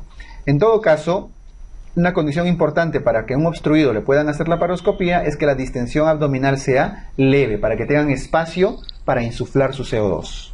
¿Ya? Clave A. Muy bien. 70. Paciente de 85 años con tiempo de enfermedad de 12 horas, con tumoración dolorosa en región inguinal derecha asociado a distensión abdominal, vómitos fecaloideos. Es un obstruido, ¿no? Un obstruido. Tiene 12 horas de evolución, está obstruido, tiene fiebre, 39 grados, mal estado general, tumoración inguinal de 8 centímetros, muy dolorosa la palpación. Es una hernia inguinal seguramente, ¿no? Una hernia inguinal que está obstruyendo, que hace fiebre, mal estado general, coloración violácea. ¿Qué cosa es? Diagnóstico.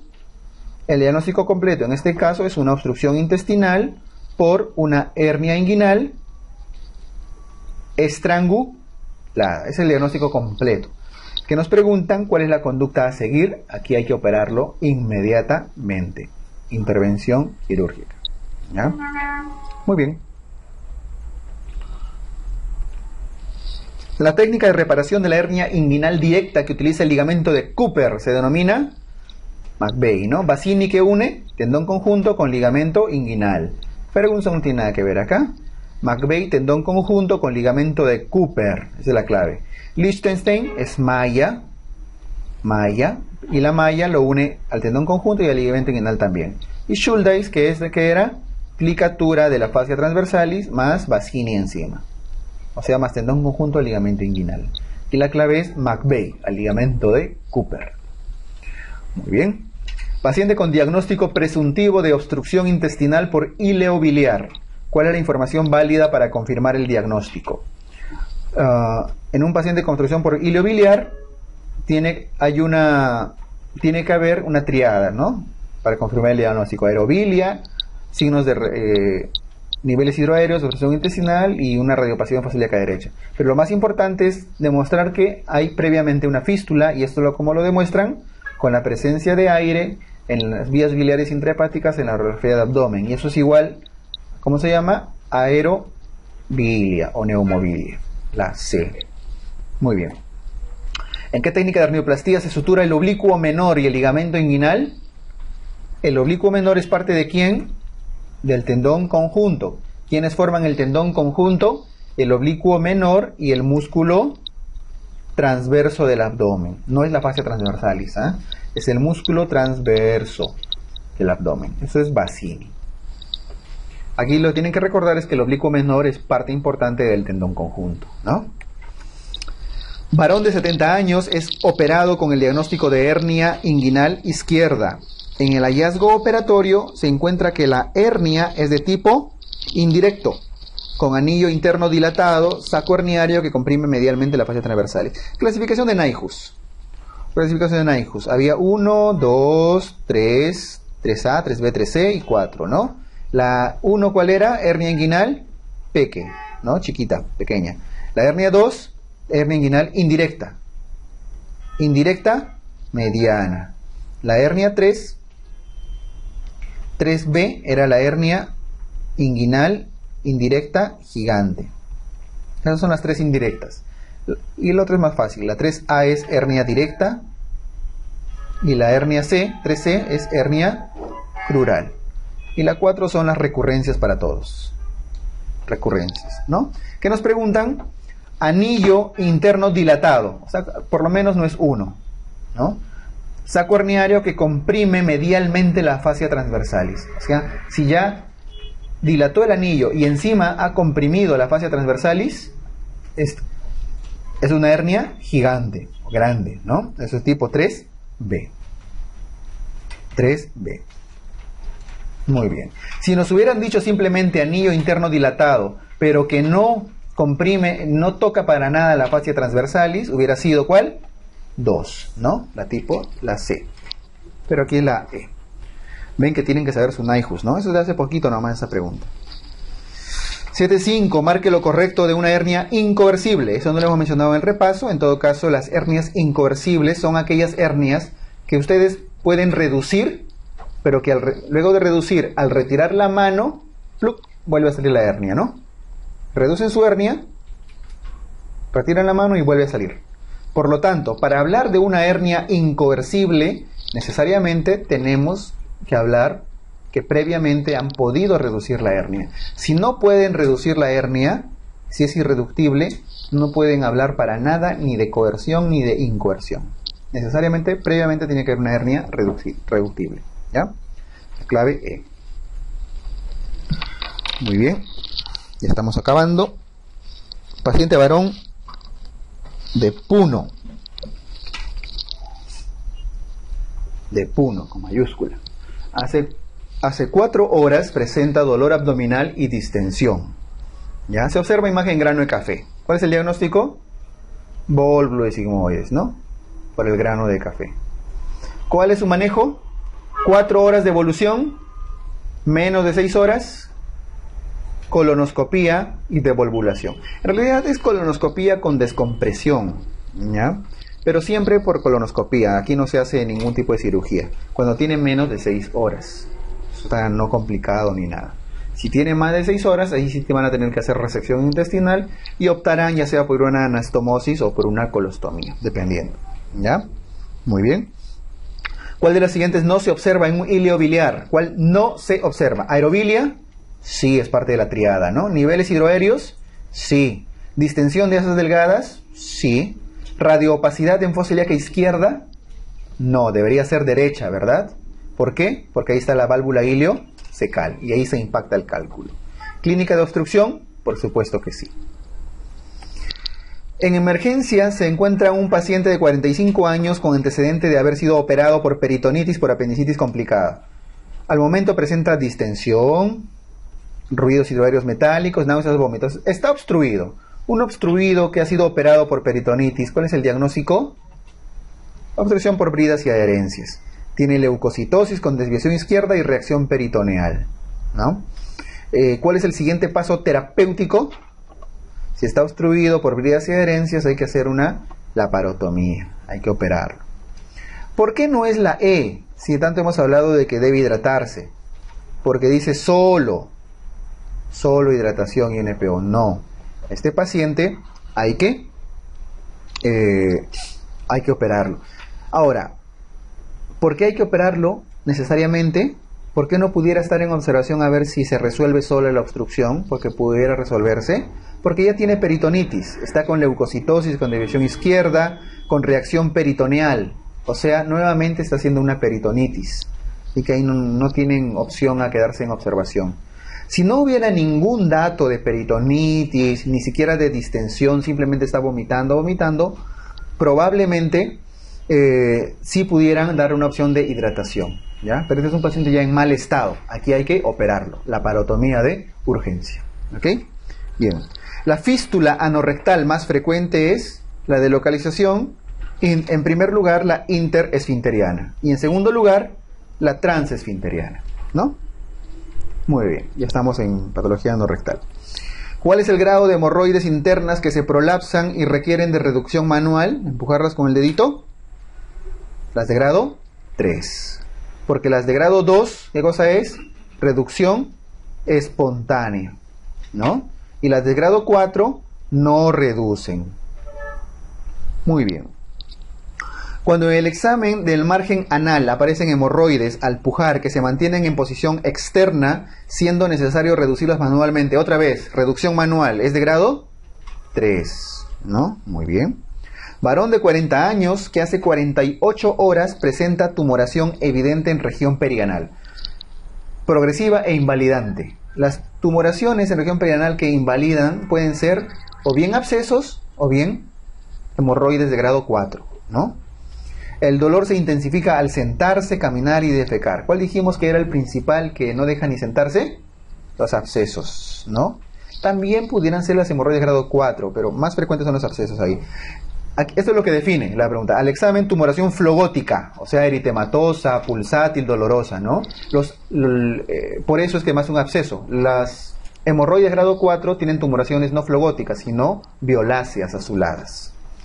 Y dolorosa en la palpación. Diagnóstico, absceso perianal. ¿Cuál es la localización más frecuente? De localización perianal. Bueno, precisamente. ¿Cuál es la conducta a seguir? Drenaje quirúrgico. Muy bien. Paciente joven, neutrófico, con paquetes hemorroidales prolapsados de tipo 4 y otros de tipo 3. ¿Cuál es el tratamiento de elección? En las de tipo 4 y 3, aquí no nos habla de trombosis. Si no nos habla de trombosis, no hay drenaje ni nada de eso, ¿no? En las de tipo 4 y 3, principalmente el manejo quirúrgico, hemorroidectomía. La A dice hemorroidectomía de todos los paquetes. No, es de máximo 3 paquetes. La B dice hemorroidectomía de todos los paquetes. Oh, tampoco, ¿no? Menos por técnica de Parks. Ligadura con bandas, ¿esto para qué grado aplica? Grado 2. Solamente manejo médico, grado 1. ¿Y hemorroidectomía de máximos 3 paquetes? Sí. Y sería más completo todavía si dijera según técnica de Milligans-Morgan, de máximo 3 paquetes hemorroidales. ¿Ya? Mujer de 32 años con dolor anal intenso que se exacerba con la defecación, sangrado rutilante escaso. Diagnóstico, dolor anal intenso a la defecación con sangrado rutilante, fisura anal.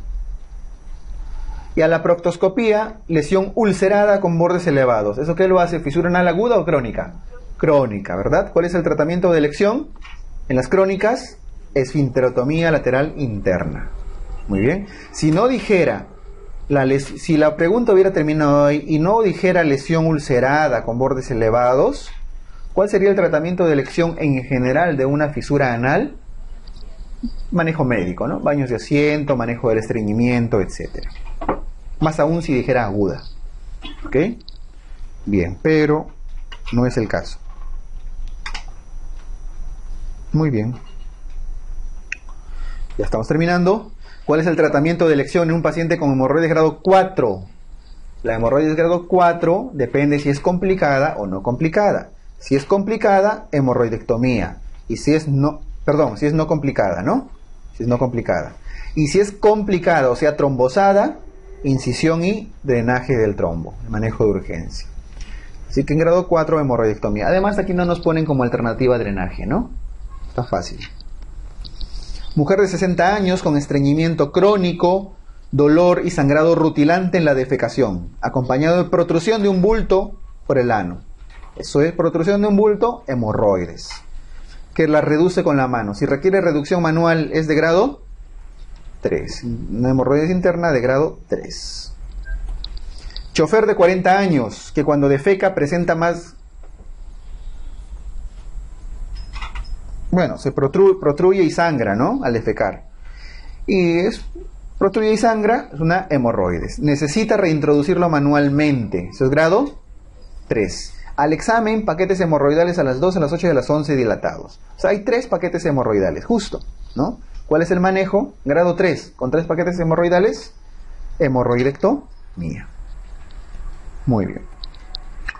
Paciente con reflujo gastroesofágico, pirosis y discreto dolor retroesternal. Al diagnóstico corresponde hernia de hiato. En relación con la frecuencia, qué tipo de hernia hiatal espera encontrar, nos habla más por la frecuencia. ¿Qué tipos de hernia de hiato hay? Hay tipo 3. Hay 3 tipos, perdón. La 1, la 2 y la 3. La tipo 1 se le conoce también por deslizamiento. La tipo 2, paraesofágica. Y la tipo 3 es mixta. ¿Cuál es la más frecuente? Alrededor del 70%, la tipo 1 por deslizamiento. Acá nos preguntan justamente por frecuencia. Lo más frecuente es la tipo 1 por deslizamiento. En segundo lugar están las paraesofágicas, aproximadamente el 20%. Y en tercer lugar las mixtas, ¿no? ¿Dónde se ubica la lesión en el síndrome de Mallory-Weiss? En Mallory-Weiss pues, son preguntas de gastro que se han colado, ¿no? Entonces en la unión gastroesofágica. Lo vamos a saltar porque eso es de gastro. 70 años, varón, halitosis, ronquera, disfagia sólidos y líquidos, regurgitaciones sin alimentos sin digerir y malolientes. O sea, se le ha quedado tiene un estomaguito ahí en la parte de arriba del esófago, ¿no? Divertículo de Zenker. Muy bien. Niño que sufre traumatismo abdominal cerrado, que cursa con vómitos biliosos posterior a ingesta de alimentos. Trauma abdominal cerrado en un niño que cursa con vómitos posterior a ingesta. En la radiografía de abdomen, signo de resorte enrollado. Pues esto sí es uno que tienen que saber el dato nada más, ¿no? Signo de resorte enrollado se refiere, si este es el duodeno, primera, segunda, tercera porción. El duodeno, al corte, ¿cuántas cosas tiene? Hartos pliegues, ¿no? Debajo de esos pliegues se forman hematomas. Ya, hematomas. Y esos hematomas, si seguimos toda la circunferencia del duodeno, se forman así.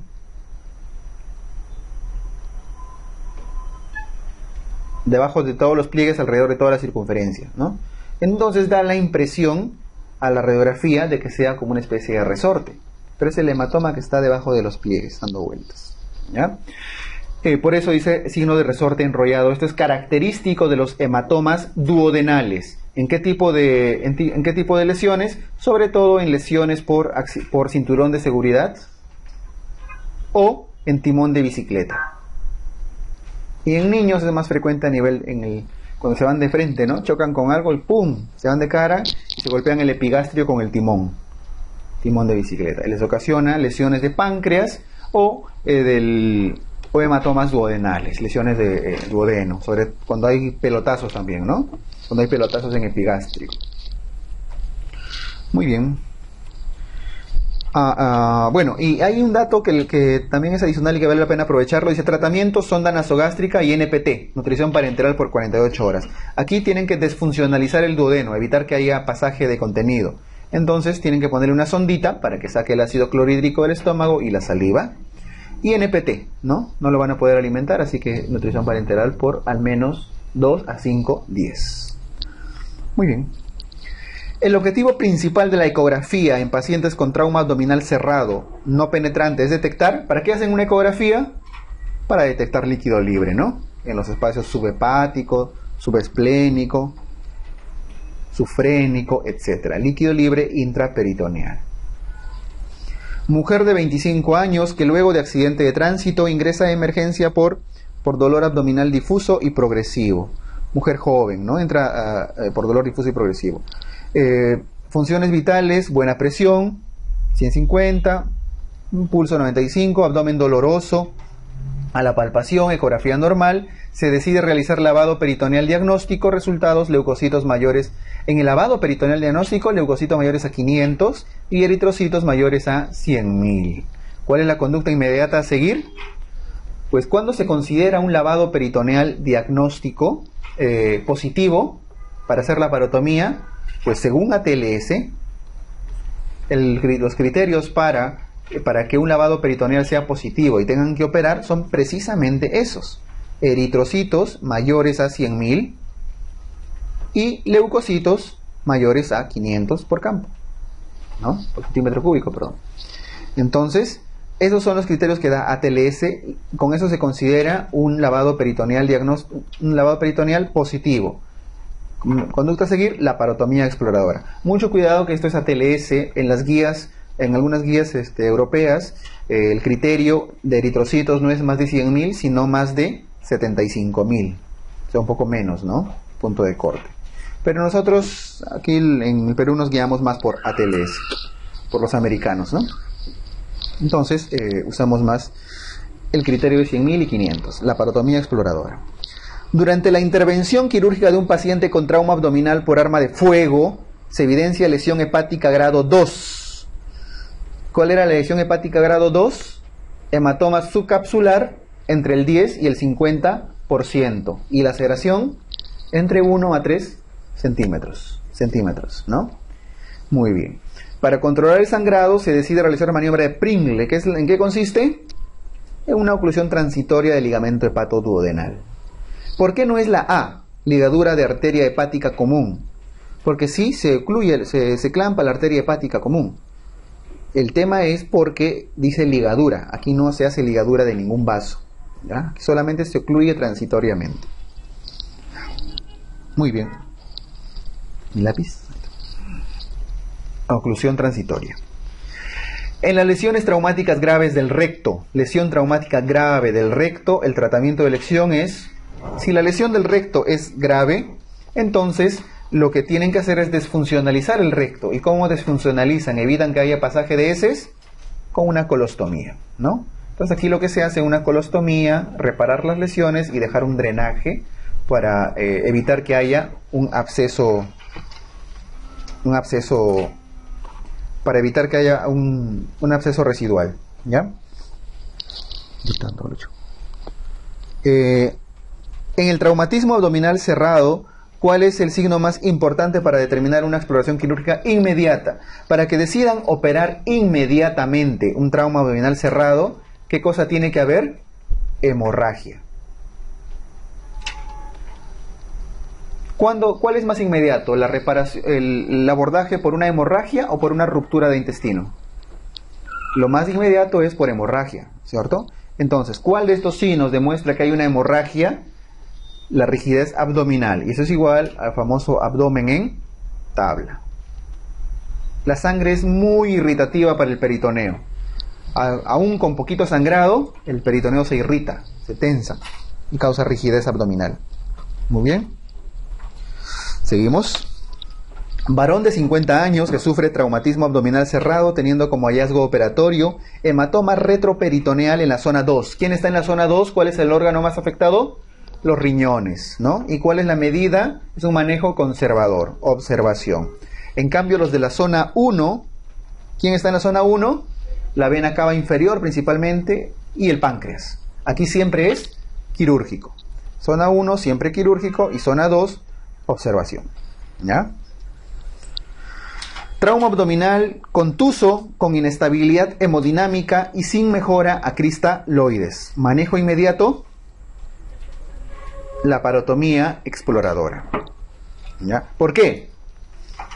Hemos dicho que todo el trauma abdominal contuso o cerrado con inestabilidad hemodinámica hay que demostrar el sangrado, ¿no? Hay que hacer su lavado peritoneal, diagnóstico o ecofast o lo que fuere. Pero si No hay mejora cristaloides, le pasan medio litro, 1 litro, 2 litros de cristaloides. Cristaloides, o sea, cloruro de sodio, ¿no? No mejora su presión, sigue inestable, entonces no van a esperar a hacer una ecografía ni ninguna paracentesis. Aquí tienen que hacer una laparotomía exploradora de urgencia. Muy bien. Paciente con traumatismo, ¿se entiende, no? ¿Sí? Bueno, además que no les ponen ni siquiera ecografía, ni paracentesis, ni nada como para confundirles. ¿Ok? Muy bien. Paciente con traumatismo abdominal pélvico, globo vesical y sangre en meato uretral. ¿Cuál es la mejor conducta a seguir? Trauma de vía urinaria, riñones, uréteres, vejiga, uretra. Los signos clínicos en trauma son cuando hay lesión de uréter, principalmente microhematuria, respecto al sangrado, ¿no? Cuando hay lesión de vejiga, macrohematuria o una hematuria macroscópica. Y cuando hay lesión de uretra, ya no es ni micro ni macro, es sangre pura, meatorragia o sangre en meato, o uretrorragia también le llaman, ¿no? Meatorragia, es una sangre purita, espesita, ¿no? Esa es la diferencia clínica respecto al sangrado. En el caso de trauma de uréter, la medida de urgencia a realizar es la nefrostomía. O sea, hay que evacuar la orina lo más pronto posible para que no cause un urinoma retroperitoneal, ¿no? Si es que el trauma es a nivel de la vejiga, lo que hay que hacer es una colocación de sonda Foley, posteriormente una talla vesical. ¿Por qué? Porque hay que evacuar también la orina, y la forma más rápida de evacuar la orina de la vejiga es con una sonda Foley. Y como no se va a quedar con sonda Foley todo el tiempo, después le hacen una talla vesical, ¿no? Y si es que es trauma de uretra, aquí sí no le pueden poner sonda Foley. La sonda Foley está contraindicada en trauma de uretra. ¿Qué es lo que hacen en este caso? De frente, talla vesical. ¿Ok? Bien. Nos habla la pregunta de un paciente con trauma abdominal pélvico. Los traumas abdominales pélvicos lo que ocasionan son dos cosas. O bien trauma de vejiga, o bien trauma de uretra. Sobre todo de uretra posterior. Pero dice que tiene globo vesical, o sea que no puede salir la orina de la vejiga. Entonces no se ha lesionado la vejiga, ¿verdad? ¿Qué se ha lesionado? La uretra. Y sangre en meato uretral, meatorragia, uretrorragia. Eso es igual a trauma de uretra posterior. ¿Cuál es la mejor conducta? Talla vesical. Y la sonda Foley, no se olviden por favor, está contraindicada en trauma de uretra posterior. Muy bien. ¿Cómo se diagnostican? ¿Cómo se diagnostican? Ya como dato adicional, el trauma de uréter tienen que hacerle una urografía excretora para demostrar la lesión. Una urografía excretora. Se le inyectan sustancias con contraste para que lo orine, ¿no? Y al orinar, pues no va a pintar el uréter bonito, va a haber una extravasación de orina. En el caso de la vejiga, se hace una cistografía.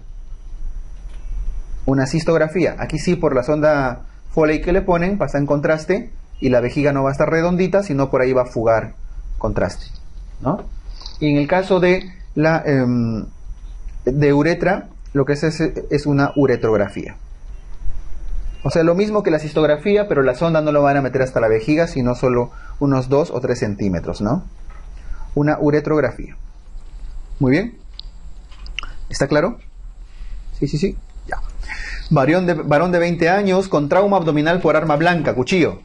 Hemodinámicamente estable y sin signos peritoneales. Que habíamos dicho, en trauma por arma blanca, sin signos peritoneales, estable. Exploración de la herida. Si la herida es penetrante, va a ir a sala, laparotomía exploradora. Si la herida es no penetrante, irá a observación más sutura de la herida, ¿no? Muy bien. Varón de 24 años que hace 3 horas sufre accidente de tránsito. Hemodinámicamente estable, está estable. Refiere dolor abdominal y náuseas. Si está estable es porque no ha habido lesión de víscera sólida, ¿verdad? Si después de 3 horas no está hipotenso, no está taquicárdico, entonces alejan la posibilidad de un sangrado, ¿cierto? Bien. al examen, entonces con eso descartan hígado, vaso, riñón y páncreas, ¿no? En realidad solo con ese dato. Luego le dice examen dolor abdominal en epigastrio, contractura y reacción peritoneal generalizada. Para que haya una peritonitis sin inestabilidad hemodinámica es que lo que está irritando el peritoneo no es sangre, sino contenido intestinal. ¿Estamos? Refuerza la idea. Segundo punto a favor para ruptura de víscera hueca. Y además, leucocitos 18.000 por mil. Eso obviamente es el examen de sangre, ¿no? El hemograma. Está viendo leucocitosis. Un hemograma, un sangrado, una ruptura de vaso, un sangrado intraabdominal, ¿daría leucocitosis? Quizá por deshidratación, pero muy alejado, ¿no? No da tanto, da más anemia. La leucocitosis da más por los signos peritoneales, o sea, por contenido intestinal que está inflamando. Intestino delgado. ¿Pudiera ser grueso también? Sí. En general intestino, ¿no? ¿Está claro? Porque esta pregunta les ha generado muchas dudas y me preguntaban bastante. ¿Sí? Bien. Entonces, por los tres criterios, intestino delgado. ¿Cómo se denomina el signo que sugiere ruptura o rotura esplénica? Signo de Kerr. ¿Y en qué consiste el signo de Kerr? Es un dolor en hipocondrio izquierdo, o sea, ahí donde está el vaso, que se irradia al hombro. Si no se irradia, no es Kerr, que se irradia a hombro. Es el signo de Kerr. Obviamente al hombro izquierdo, ¿no? Muy bien. ¿Qué es el signo de Gray-Turner? El signo de Gray-Turner es una equimosis en región lumbar, ¿no? En región lumbar o en flancos. Esto sobre todo por hematoma, por sangrados en retroperitoneo. Y el signo de Cullen es una equimosis también periumbilical. ¿Cuándo aparece el signo de Cullen? En pancreatitis. ¿En qué pancreatitis? Pancreatitis necrótica hemorrágica. Necrótica hemorrágica. Ahí alrededor del ombliguito se pone moradito, ¿no? Y el A y E dice signo del obturador y signo del psoas es para apendicitis, ¿no? Son signos indirectos ya de apendicitis que ya no se usan prácticamente. Muy bien. Ya casi terminando, mujer de 60 años, politraumatizada, con diagnóstico de fractura de pelvis estable, presión ahí límite, ¿no? Abdomen ligeramente doloroso, sin reacción peritoneal. EcoFast negativa, o sea, no hay aparentemente una pérdida masiva de líquidos, ¿no? ¿Cuál es el manejo inicial? Una politraumatizada que está con una presión ahí al límite, simplemente hidratarla, ¿no? Manejo de reposición de volumen. Ojo que dice el manejo inicial, no dice cuál es la medida de estudio. ¿Ya cuál es el siguiente estudio a seguir? No, dice manejo. Entonces aquí simplemente la van a hidratar, reposición de volumen, ¿ya? En todo caso, si sigue con una leve reacción peritoneal, probablemente vayan a pedir una tomografía luego, ¿ya? Pero como parte de estudio, no de manejo, ¿ya? Muy bien.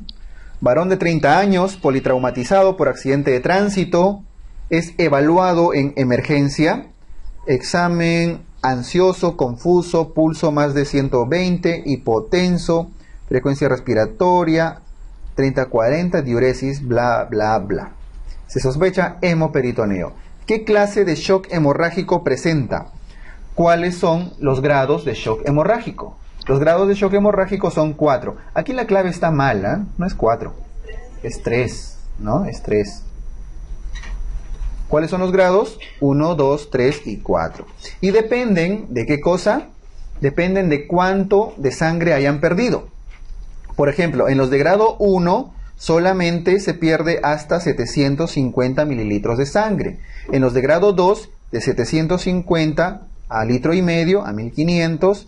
En los de grado 3, de 1500 a 2000. Y en los de grado 4, más de 2000.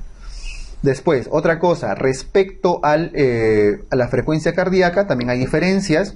La frecuencia cardíaca en los de grado 1 es menor a 100 latidos por minuto. En los de grado 2 es mayor a 100, en los de grado 3 es mayor a 120 y en los de grado 4 es mayor a 140. ¿Qué otro criterio tiene?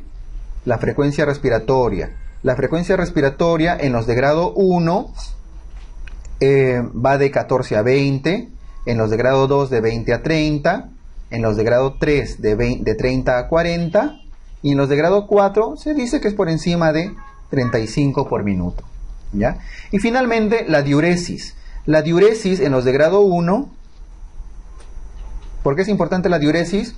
Porque la hipovolemia nos da, pues, el shock hipovolémico nos puede dar anuria, ¿no? Bueno, de hecho, finalmente en el grado 4 llega a la anuria, pero la diuresis en el de grado 1 es de más de 30 mililitros por hora, en el de grado 2 de 20 a 30, en el de grado 3 de 5 a 15, y en el de grado 4 ya estamos en un estado de anuria u oliguria severa, ¿no? Entonces, ¿qué nos preguntan acá? 120, 30, 40, ¿no?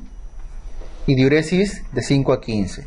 Es una grado 3, ¿no? Pudieron habernos preguntado, no el grado, sino, un poco más difícil, cuál es el volumen aproximado de sangre que ha perdido, ¿no? Si se hubieran complicado un poquito más. Finalmente, varón de 48 años sufre accidente de tránsito, llega a emergencia con dolor abdominal, al examen sin signos peritoneales, queda en observación. O sea, llegó a emergencia y está tranquilo, lo dejaron en observación. Pero 12 horas después, el dolor se hace más intenso, ¿no? Al examen hay signos peritoneales. Lo más probable, ¿cuál es el diagnóstico? ¿Será hemorrágico?